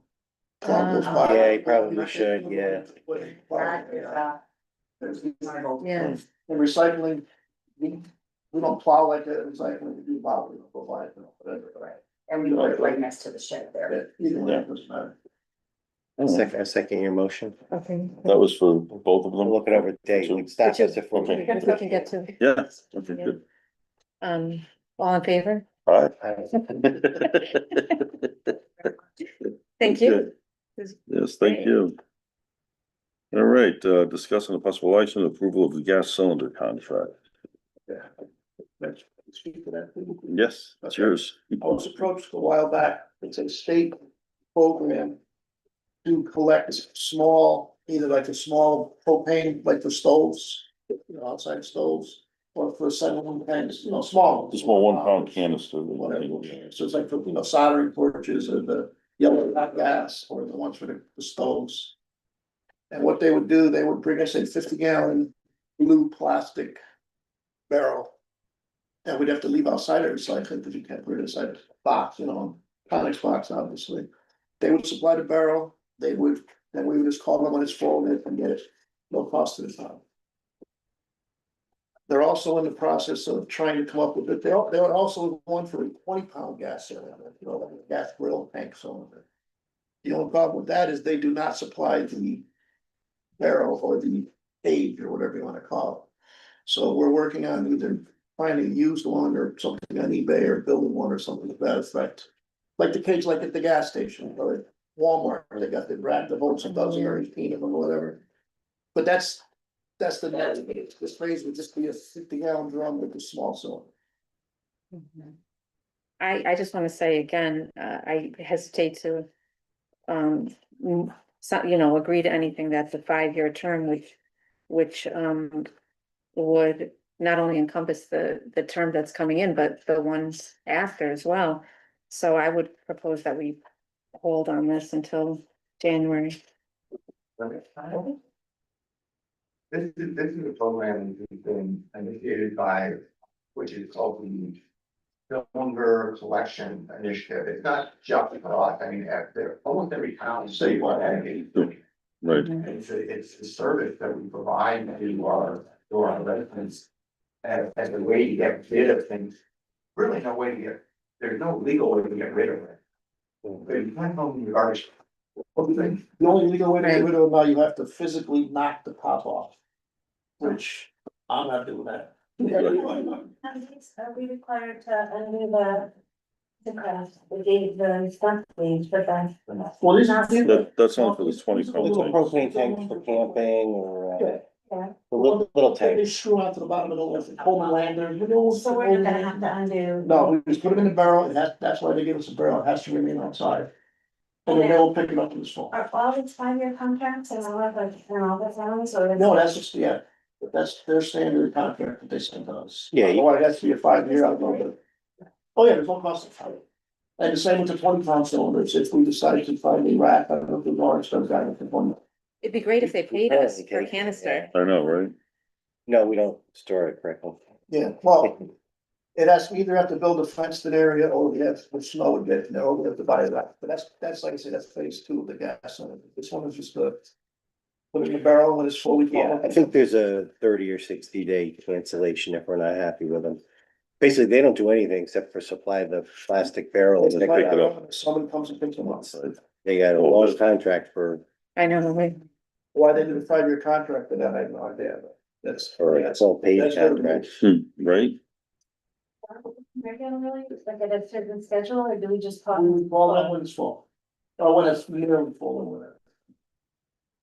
And then depending on how long it takes them to get there, then we'll call it early the next time. Like with the oil that will take. Yeah. Yeah. It takes them a month to get there, so when it's 3/4 full, we call them, they come visit. Yeah, it says here under Article 7, you can cancel with 60 days notice. Or sooner if they breach the agreement. Well, do you know if this will change our insurance? Does this affect our insurance? Like through the town? Do you know, Carol? And, We already take batteries, we already take car batteries, we already take electronics and all that other stuff, which are. Fairly too much to take them.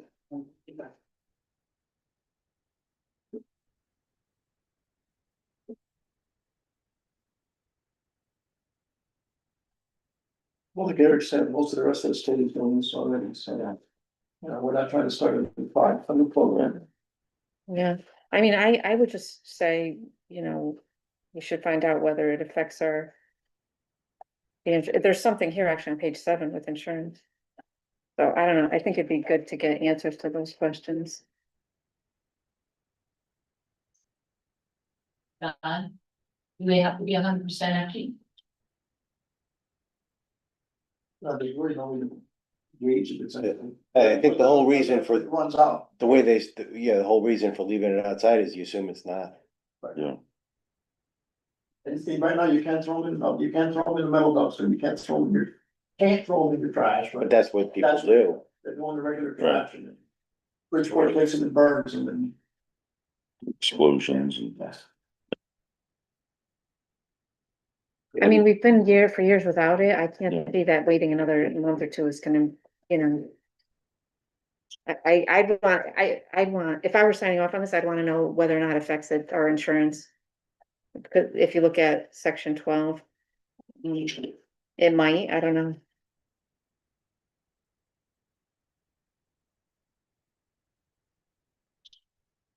Think the town's insurance is more than $1 million? Well, it might change though, if it, you know, if it, maybe the, But maybe this the liability. right, like, is this listed as something that we're covered for? Or are we required to report that this is new, you know? Under the policy? Yeah, this is why attorneys are bad, like. I know. So they wrote this, like, oh, you have to have insurance, you have to have auto insurance, workers' comp, the collection site owner. Yeah, Right, Like, you guys are just picking up here. What do you care whether we have auto Right. insurance on our, exactly. I don't have a problem going ahead with it or tabling it. all right, then I'll move to table.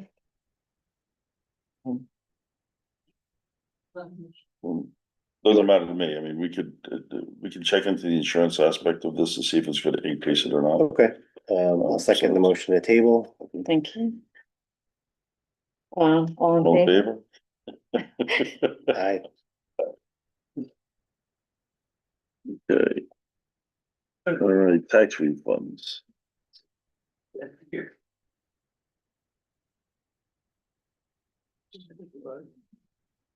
Done. We had a chance to look at them or Yes. Yes, I did too. any questions or? It looks pretty good. No questions. Okay. I think there's 12.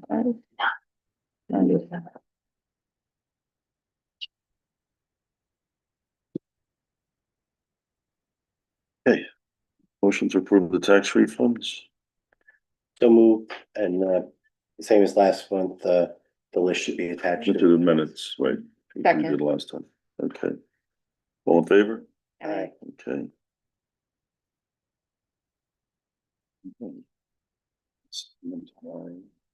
Just put this with the title.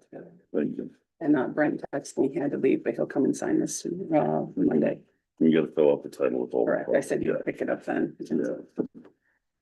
I mean, the mileage for the vehicle too. Oh, that's true. I'll pick them. Okay. All right, ethics commission update. I think we've gotten what, three people expressed interest so far? Yeah, and It's about What's that? 6? Oh, good. Filling out the survey.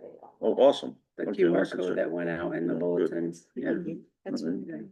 So maybe next month we'll get a list of people you guys can call or you can talk to them. Yeah, or if you get them as you get them, I'm happy to make, Okay. you know, in between, Yeah. I'm happy to do that. Okay. All right, good. So why don't we get the list of everybody and get it out to the three of us. Great, thank you, Dave. Anything else?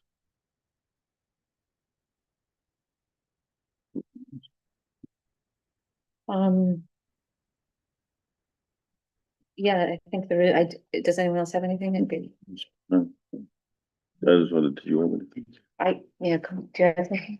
I just felt, with the last meeting, there was, I guess we tabled action on, proposal to use the gym for one of the recreational groups. Mm-hmm, right, I that think was we need the soccer. Yeah, but I think we should look into that again, because I don't think that there was ever any. There definitely was talk about, use of the, federal $1 million grant for town hall renovations, including improvements in the audiovisual. Mhm. But I can never remember people voting on, and that it won't be a gym again, Right, so, I think, Don. When I made the comment, the Park and Rec would still use it almost like a gym, but not outside people, and I don't know whether outside groups, whether. So I mean, yeah, I is guess. that a Don Shay decision, or? Well, right, no, I think that's what he was talking about last time, so, no, it shouldn't be a Don Shay decision, but I didn't know if, what we wanna do about that. You know, it's interesting because I think if the concern is that the activities, you know, using the gym as a gym will harm the equipment, that could happen with Park and Rec as well, right? Right. So, Right, because there'd be telling, counselors or whatever there, but certain sports groups are gonna have coaches or parents. So. I mean, I guess if the town staff are there, presumably they would prevent. Like rough housing, but you can't prevent an accidental, kick from hitting the ceiling. right, It's not deliberate, Right, so I think if it's gonna be used for gym purposes, there's some risk of. Damage to things. Um, Yeah, I don't think we should just turn everybody away. okay. Did you wanna revisit the soccer? Application, it was We soccer. already told them, We already told them no, okay. well, we told them not at this time, because they were looking for it like for the following weekend. Uh, And we were like, we don't wanna hold you up, but you have to find a place. all right. you know, I think you make a good point, though, you know, it is a gym, right, and. Yeah, I mean, the problem is that otherwise it's gonna. Well, they're saying it's gonna be used by Park and Rec, so it's a Park and Rec gym, but nobody else gym. And it's a town meeting location, but some years we only have one town meeting or two town meetings. Right, so the gym won't be used really on a regular basis. Think they're looking at it more like an auditorium rather than a gym at this point, but. Well, part of it was the $200. So if you do damage, you're only paying $200 to use the gym, and if you're doing like a series, it's 1/3 of the $200 per thing, so you really, it's like, say 3 times a week, it's $300 for the week if you do damage. It's a lot to fix, whereas Park and Rec, at least it's in-house and we're, getting revenue from those kids and everything else, so. I think that was the rationale behind it, but.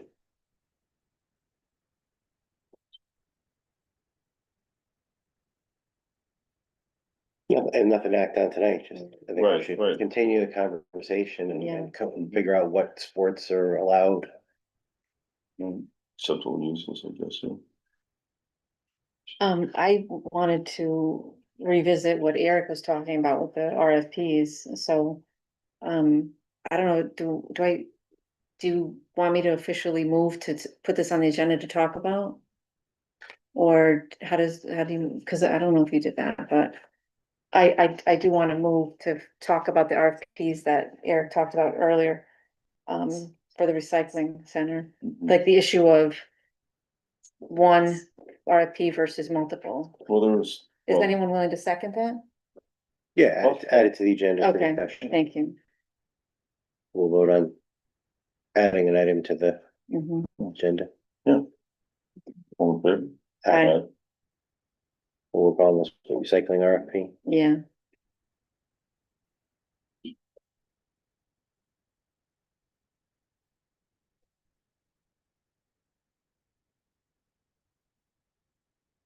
I just also wanna say I have, the brown envelope thing, and I also wanted to add. Possibly talking about the Holman and Conley recommendations that are not associated with Park and Rec. I think I mentioned it last meeting that. There were recommendations made to the town, and I'd like to talk about I think I asked for that to be on the agenda, but it didn't get put on the agenda. Okay. No. Apologies. No, it's okay, but if we could talk about the recycling RFP, I think we have at least 3 people here from that committee, and I just was wondering how did.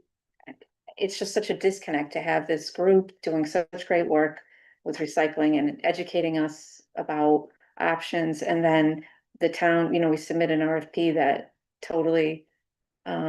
Is sort of an insult, I think, to the group, where Well, they that- weren't consulted and they weren't, There was no insult intended, I think.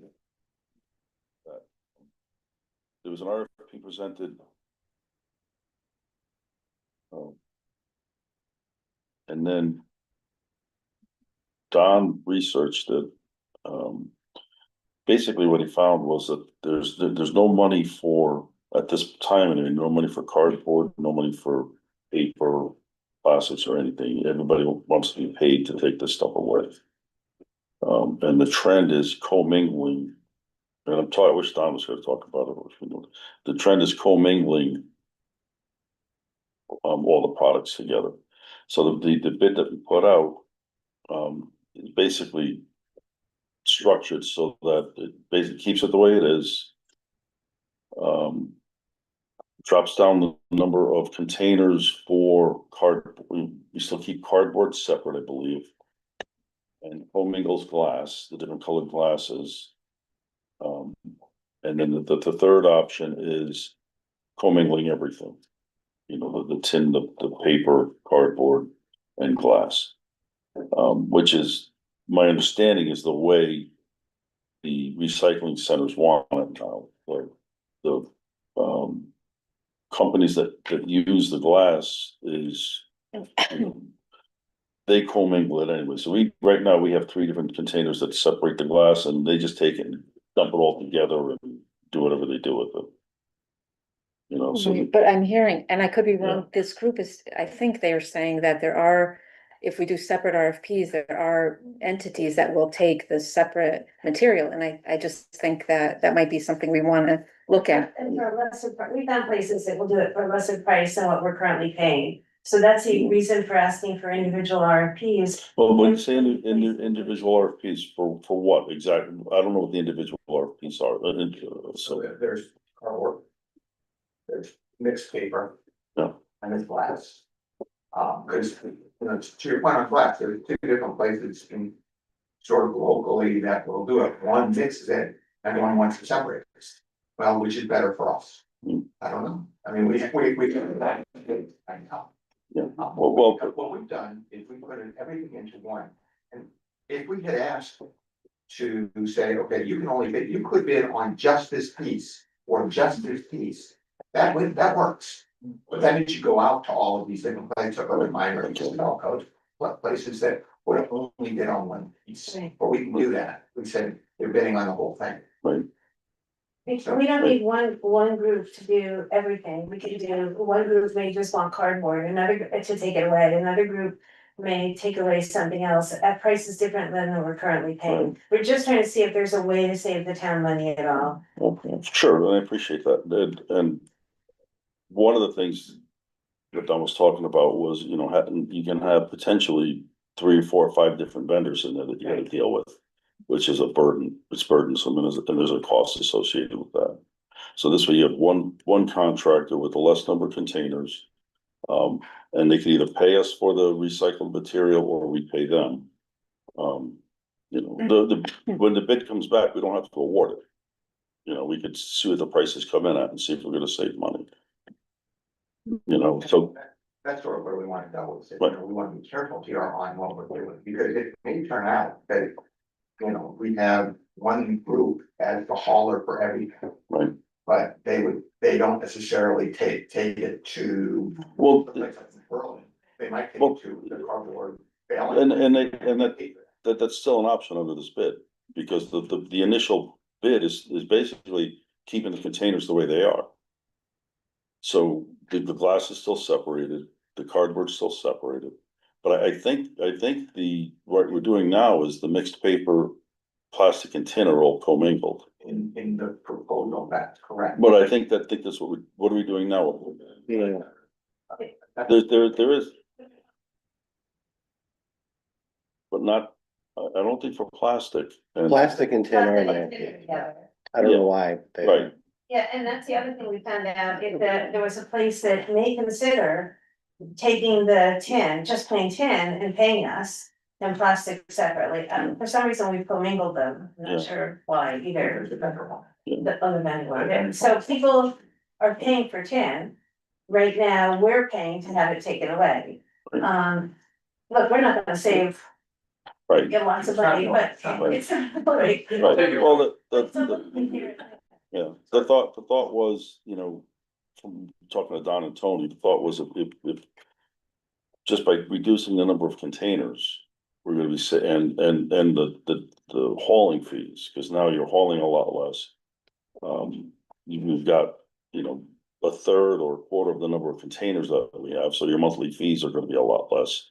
And we're gonna be getting a revenue stream from the heavy metals. You know, so that, Agree with scrap, Right. absolutely. right, so that was the idea, so. That same amount of material coming in. Yeah. Yeah, but- You'll be hauling it. Well, but yeah, but they're not all, right now they're compacted. Well, they will be, you know, in a compactor, right? Well, not all of it, the glasses are compacted, right, the cardboard is, yeah. And you certainly don't want to take the single stream because.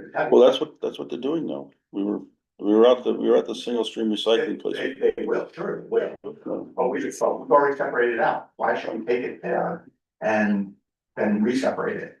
And glasses. No, I'm saying if one of the proposals is to single stream with glass, Right, well, I mean, right, that's right, what urban might. They want. Broken glass can contaminate the load. what's that? Broken glass can contaminate the load. Well, yeah, that's how they're doing it though. I didn't believe that it was possible either, but we went out to the facility. It was pretty amazing. Are doing it differently. Yeah. So, Yeah. and the other thing is that this needs to go out specifically, these bids to particular places that we've talked to. We need to send them out. We Yeah. need to contact them. Well, and Don was contacting them, so I don't know, you know. We gave them all this information. Right. We contacted different places. I don't, he was contacting all these companies. That's I'm a all. little concerned with us having a committee focused on this and then not getting Yeah. an invitation to be involved. I'm concerned about that because they've done really good work for a long time now. And I just think that taking them out of the whole process is, Yeah, I didn't think we took them out of the process. Maybe we did unintentionally, but I didn't think we did. well, they didn't, the bid went out and they. Well, right, I thought, right, and I thought they had gotten a copy of Okay. it. But- Well, I mean, I think, you know, it would be nice to get their opinion before it goes out, you know. I mean, what's done is done. I would be, And again, we don't have to award the bid. right. You know, it's. Right, I mean, could we have the committee members, you know, however they wanna work it. Look at the bids that come in and participate in that right. process, that would be. Well, that's what, I think we talked to Keith, I think. I think Donna talked to Keith, yeah. Yes, Yeah. there's one of the other people. What's There's that? 5 members of this committee who are totally immersed in this. Yeah. I know what they're doing. Yeah. At least 4 out of 5 of them do. I'll explain myself. Yeah, You talk trash a lot. no trash talking here. Would this go to town meeting or would it just be done? Because people were really adamant about recycling last year. And they didn't want it to be gone and they didn't want it to be at their house, which would be single stream. So to now do this without town input, Well, it wouldn't, it's not changing it's still at the facility, nobody's talking about going to your house to pick the stuff up. This is still you bringing stuff to the recycling, at the recycling center, the way it's combined now, but one of the. because they didn't want to Okay. combine, they wanted to do the. But recycling. one of the options in there is to keeping it basically the way it is. So. And I'm that's, sorry, I one of the options is keeping it, Okay, but yes, it is. No, because the proposal has paper and single stream combined. Right. There's no part of the proposal that is mixed paper alone. Well, that's not what we're doing now, that's what I'm saying, the way, Paper alone. No, mixed paper. Mixed paper. And then- Cardboard. Paper, paper. can the bid be retracted? Retracted. well, I mean, it's out, we could. Go back. Well, we don't, like I said, we don't have to award it, we can see what we get and not do anything with it. We could retract it, I think that's a great idea to retract it in favor of multiple. yeah.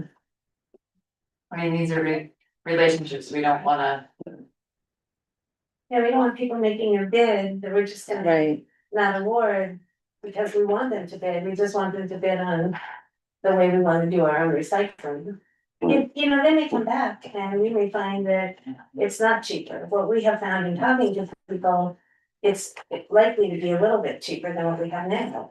But who knows what the bids are gonna show? So we need to look at that as well. But I think if we put a bid out and then we don't do anything with it, and we put another bid out, these Well- places may say, they're gonna retract it. The bid that we put out. Or more. Well, I guess you come back to me with what you wanna see in the bid. And then we'll, I thought that's what you started with here, not what you started with in the. Yeah, that's, we yeah, gave them, we actually presented it to earlier, to selectmen, as well as to the Board of Finance, we talked to about it. And the Board of Selectmen, like really earlier this year, and so we should have the originals to show you. Okay, Well, if nothing else, you could do an addendum. Right. To keep everything the way it is, mixed paper should be separate from the plastic and tin, which are currently mixed. Again, that happened a long time ago, I don't know why. I thought the paper was already in there with the plastic and tin. No, no, you got the compact, you got Yeah, mixed that's paper, what I thought. cardboard, plastic and tin. I mean, I'd be in favor of retracting the bid. I just think it causes confusion and you lose trust, I think, when you have a bid out and then you're just gonna tell people. You just did bid on this for nothing. And people take time and thought and putting in, Right. placing their bid, I don't know. Yeah, well, I have no problem, like you said, get the information, we can do an addendum to change it. You can extend a bid opening date too, if they needed more time. Right. That's not. I mean, I guess there's no support, but I wanna move to retract the bid, just for the record. I can second it, but I'll vote against. Which would make you feel better. No, either way is fine, I just want it to be recorded. But yeah, maybe somebody could meet with Sal tomorrow and get whatever addendums straightened out. Wait, just let me, for the record, there's no second, right? No Sure. second? I want the minutes to reflect that there's no Or second. if you prefer, I'll second it. No, it's Yeah, I don't fine. care either way. It's fine. so no second. So no second, Lynn. I made you aware of, I think it was last week, I went to some meeting online meeting where the Orange is single stream goes, and they said China changed the policy on importing cardboard and paper pulp, which is having like a worldwide effect. There's some kind of test, this is what I heard, some kind of testing requirement that takes weeks, so the ships are just stuck there. So there was some concern that it's gonna cause make it more expensive to get rid of paper and cardboard. Don't know if that's gonna be true or not, or if it's Yeah. gonna go on for a while. But just wanted to make you aware in case you get funny numbers for. Okay.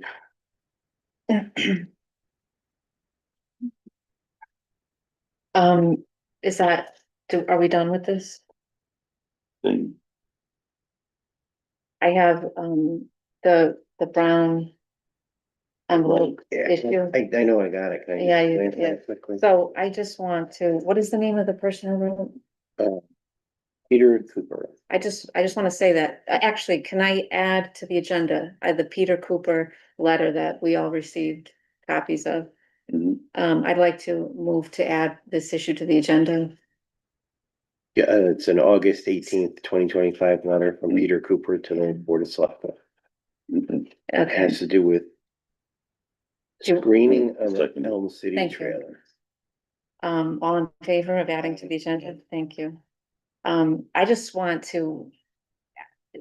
It's a few months old now, but I've been trying to talk about it, more informally, but I just want to say that I would like someone to assure me that this person has received a reply. Yes, I have no idea. It's not to us, it's copied. Mhm. We're copied on it. It was to the zoning enforcement officer, copied to the chair and vice chair of planning and zoning, as well as to the Board of Selectmen. Mhm. Right, and So I guess the reason I hadn't responded is we don't regulate screening. But it was really more of a request to make sure things are done properly. Land use wise.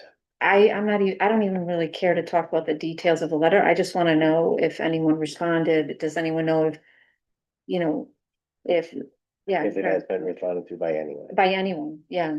It's really not, I'm not looking at the substance. I just want to make sure that people who write to us get a response. Well, since it went to the chair and vice chair, it should have been on their correspondence at their meetings.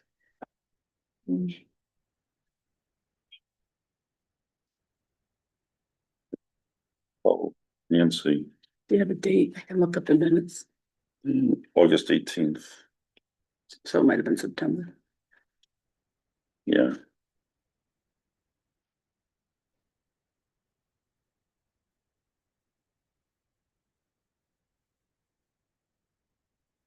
We can look another Yeah. time, but Well, no, yeah, I don't want it to slip through the cracks. yeah, no, thank you. I just.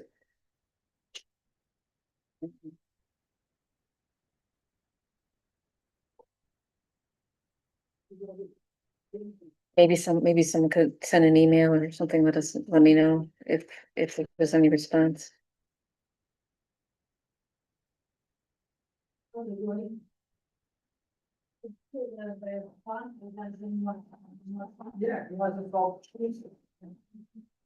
Sal, do you think you could get back to me and let me know? Yeah. Oh, thank you. Yeah. Okay, and so my last thing is, I just wanna ask that we add to the next agenda a discussion of the Pullman and Conley report recommendations to the town that are not associated with Park and Rec, or maybe loosely, but we've had a lot of attention on, the Park and Rec and what the recommendations were, and we've gotten really good reports. We've gotten really good updates, which I appreciate.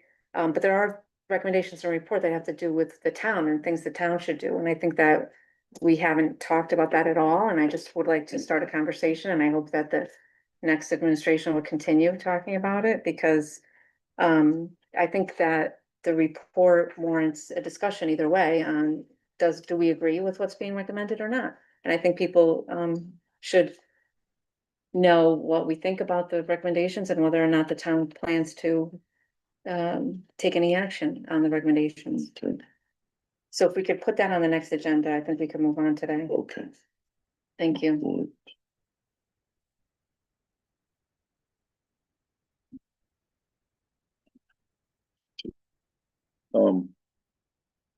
Can I get a copy of that letter?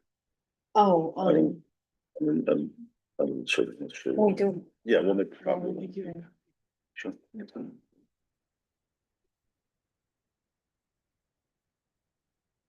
Nancy responded.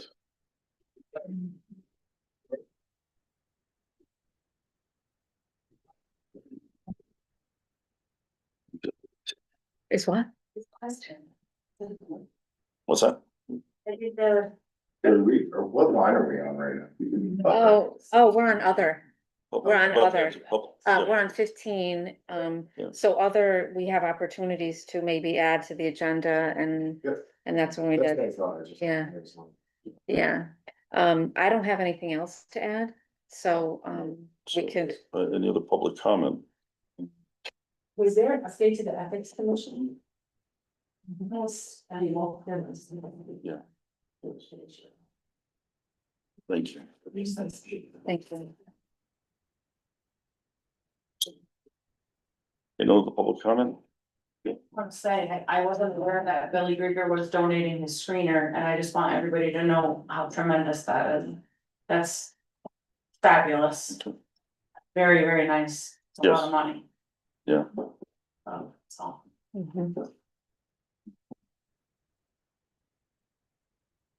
Somebody else can, I thought you were gonna say. I think that, I'm hoping that the recycling committee in the future has the opportunity to have interactions for recycling decisions that come before you, not just for us to see it. And then you do what you want with it without talking to us or consulting with us. Because we have a lot of information and are willing to roll up our sleeves and do the work, but we'll never know what our best deal is Right. unless we ask and get that data. And without knowing what the bids are, it's Mhm. impossible to make the best decision for how to best save money for the town. So I hope to stay tuned and be involved in the conversation going forward. And look forward to working with you. Can I get your name and address? again? Cynthia, 184 Miller.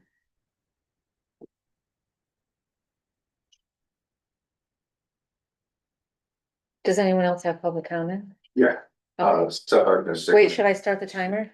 Yeah, I like what we got to say there.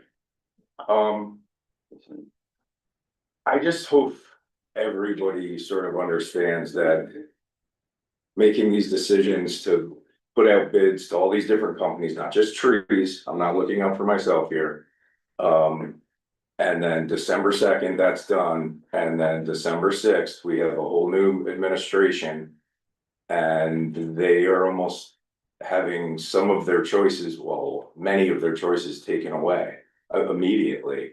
I don't understand how that is legal. I don't know how that can be binding.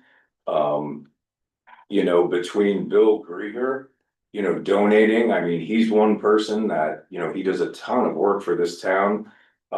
People were hitting him hard during the election and he donates. Just like I do, I've been the volunteer, I've not gotten paid to be the volunteer tree warden. Even though I was told from Paula a while back, so I don't know, it's been 3 or 4 years that I was supposed to get a stipend, I never got that. I truly believe that pulling in these businesses, signing these contracts without our new administration, or just leaving it alone until we get our new administration in here, is just crazy and it's rushed.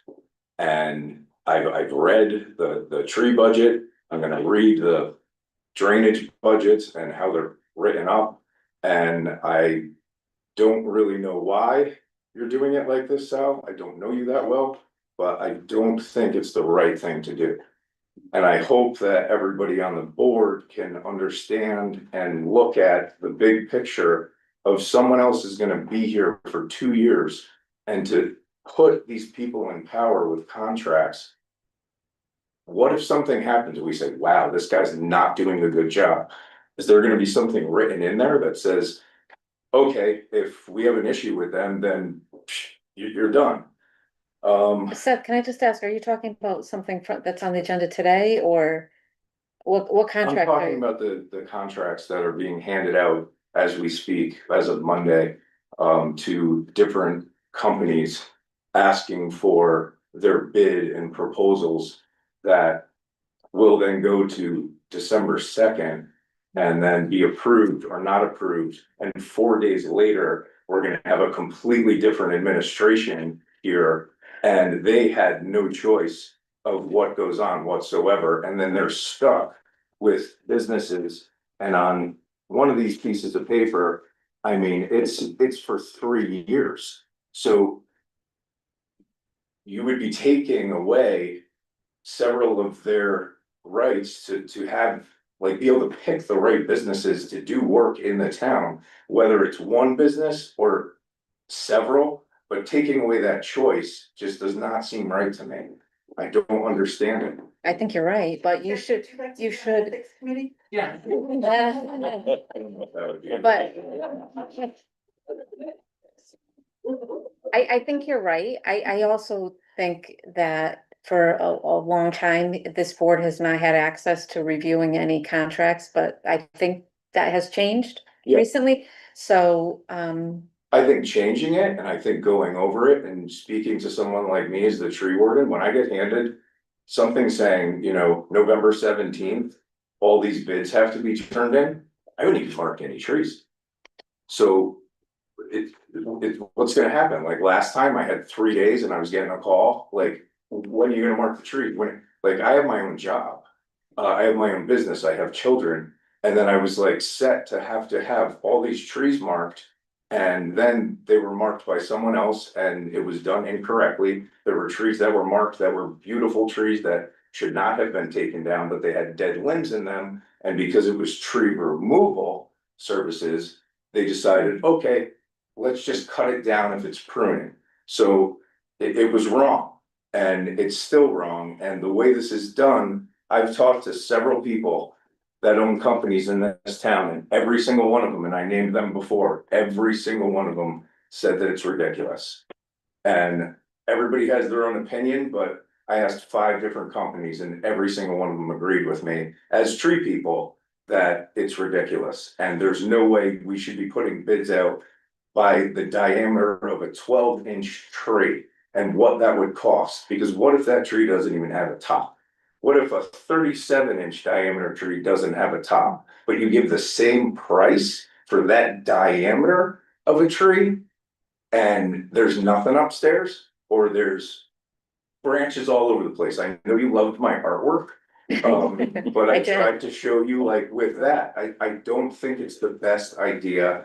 There's certain ways we should do bidding on certain jobs, and tree work is not one of them. They need to be looked at, they need to be marked, they need to be tagged legally. You cannot prune a tree without an arborist license. And different companies need to be brought in. If we have the same company doing the same work, then why did everybody jump on my case when I gave the town the best quote out of 3 or 4 different companies? And I got jumped on like, oh, you made all this money. It was for winter pruning, and I was $10,000 under the lowest bid. So it's not about trees though. I mean, this is about Grieger too. You know, the guy that's donating, we need to stay more local. And I know you guys know that's been my gig, but I hope everybody on the Board of Selectmen can, you guys can make the right decision with this, because this should wait until Carol and Amy are in there, and we see what happens then. This is too rushed and too soon. But I appreciate your time. Thank you. See, anybody else? Okay, And nobody online? No. Do you see anything? no, Okay.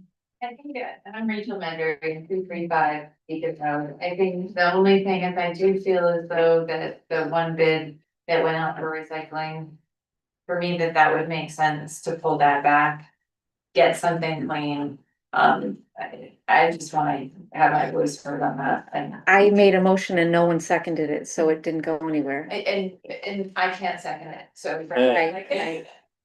We tried, I tried. Yes, and I just wanted to, I just want that to be on the record, that I also feel pretty strongly that we shouldn't be putting bids out that aren't well-defined to make sure that we're getting the right partners, because it's not just about getting bids out there and getting them back, it's finding the right partners that we can have for a long time. Thank you. sure. When we were doing the budget, when you were putting together your grant proposal, you came in and talked to us about all the different, Rachel, this is what they did. They showed us all these different vendors, different ones than we're using now, would buy things that we're paying to have taken away. And we're going, yes.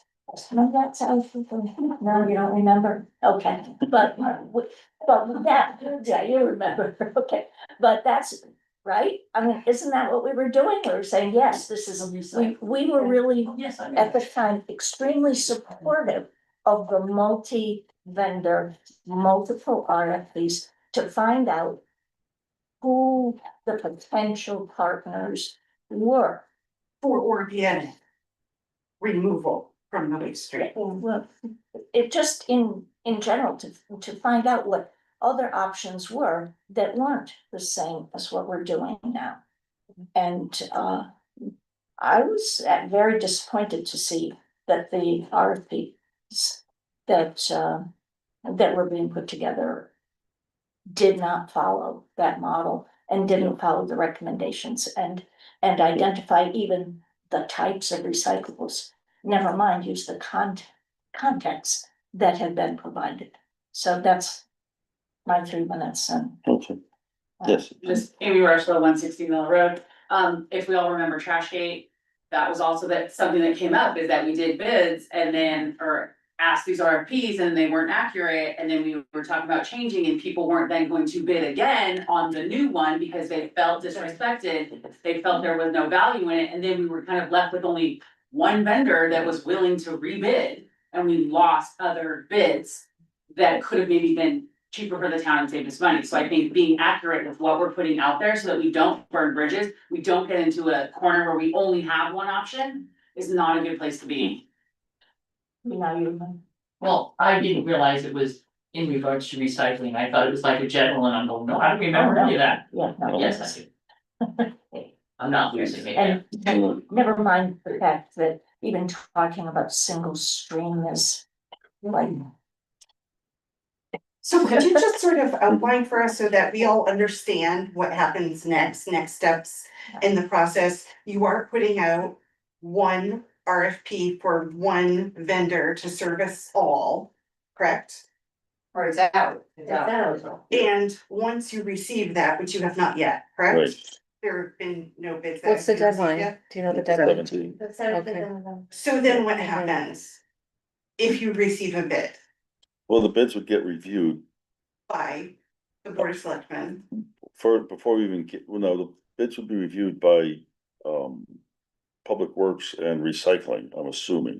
Okay. And so then we the really recommendation, discussion about it before then- you vote on it. right, and then the recommendation would come to the Board of Selectmen.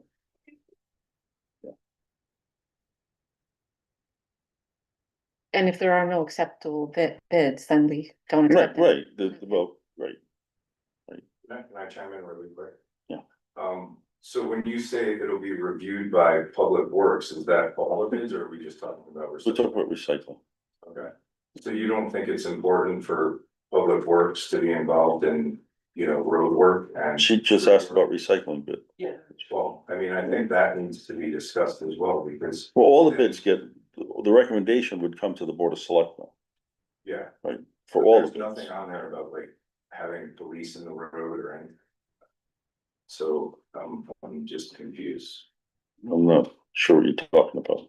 Well, to In some of the other do bids. certain work, you have to have police officers, the town gonna pay for it, or is it? No, it would be traffic control.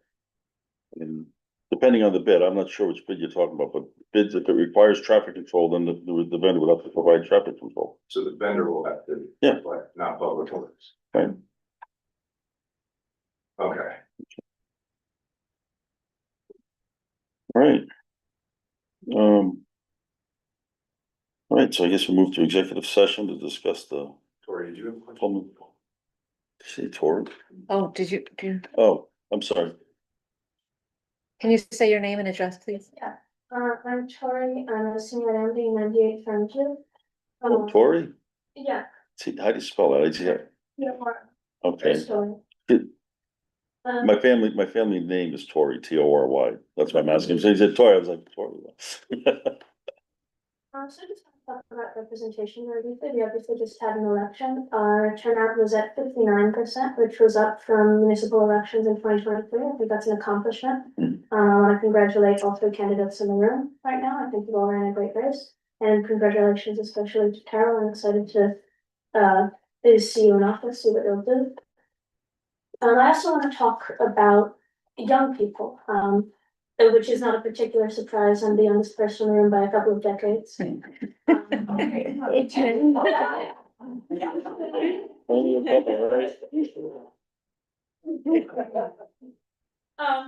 But what I've seen personally is a lot of young people feel demotivated and disinterested by politics, both in the national and local levels.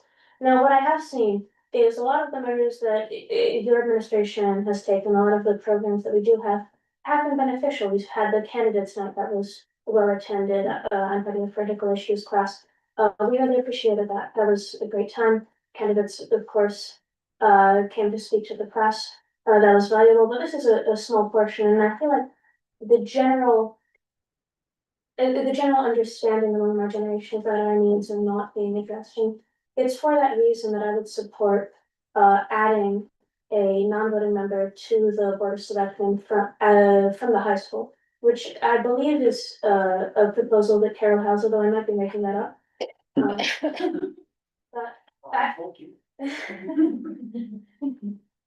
I think that would be beneficial to, not only to address these issues that young people have, but also to change the feeling in town that young people have, that their needs aren't being addressed, that they aren't being heard.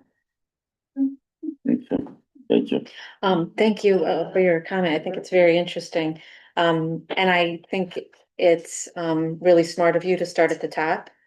But I was wondering, are there any other ideas that you could think of that the town could facilitate to make young people feel more heard?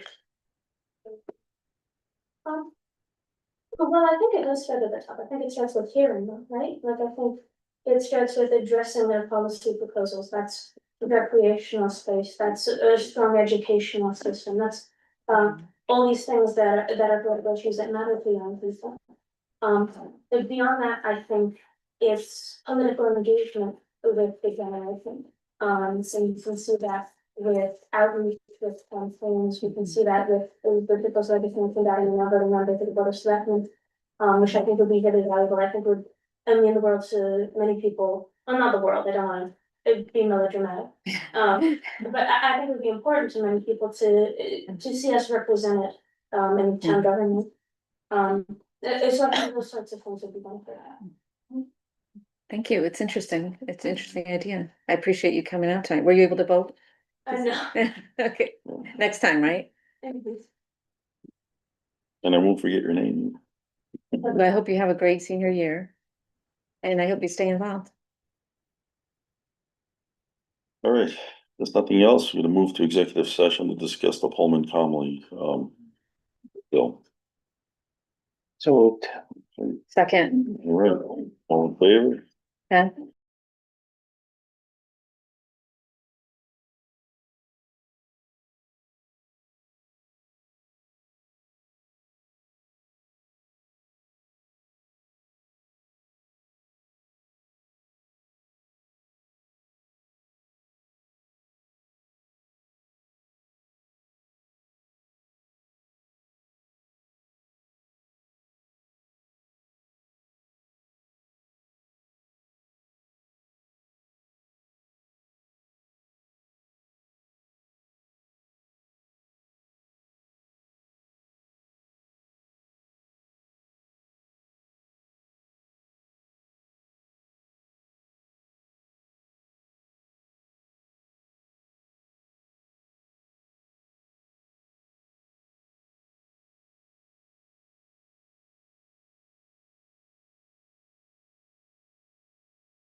I mean, you could just report, it was what, 9:41, I think, 9:41. Yeah. So we got an executive session.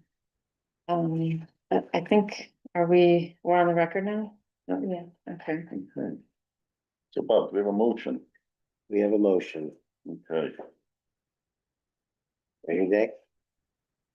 Pursuant to our authority under Connecticut General Statutes, Section 7-12, I move to pay Pullman and Conley a final payment of $75,000 in settlement of invoices for an investigation and report. The $75,000 is in addition to the amount previously paid. we have a second. Wait, that was really fast. Did you get all I that? didn't get all of it, but I. Oh, okay. Audio is a lifesaver, right? I'll second. Did you say I'll second? All right, all in favor? Aye. Aye. Did you hear me? Okay, good. You're pretty funny, Sal. So sometimes I wouldn't hear him, or he would forget to say, his vote, right? And I said, wait a minute, did you say, what's your vote? All right, so I think, Okay, motion to adjourn. second, All in all in favor? favor? Aye. Okay. I was gonna sign checks now.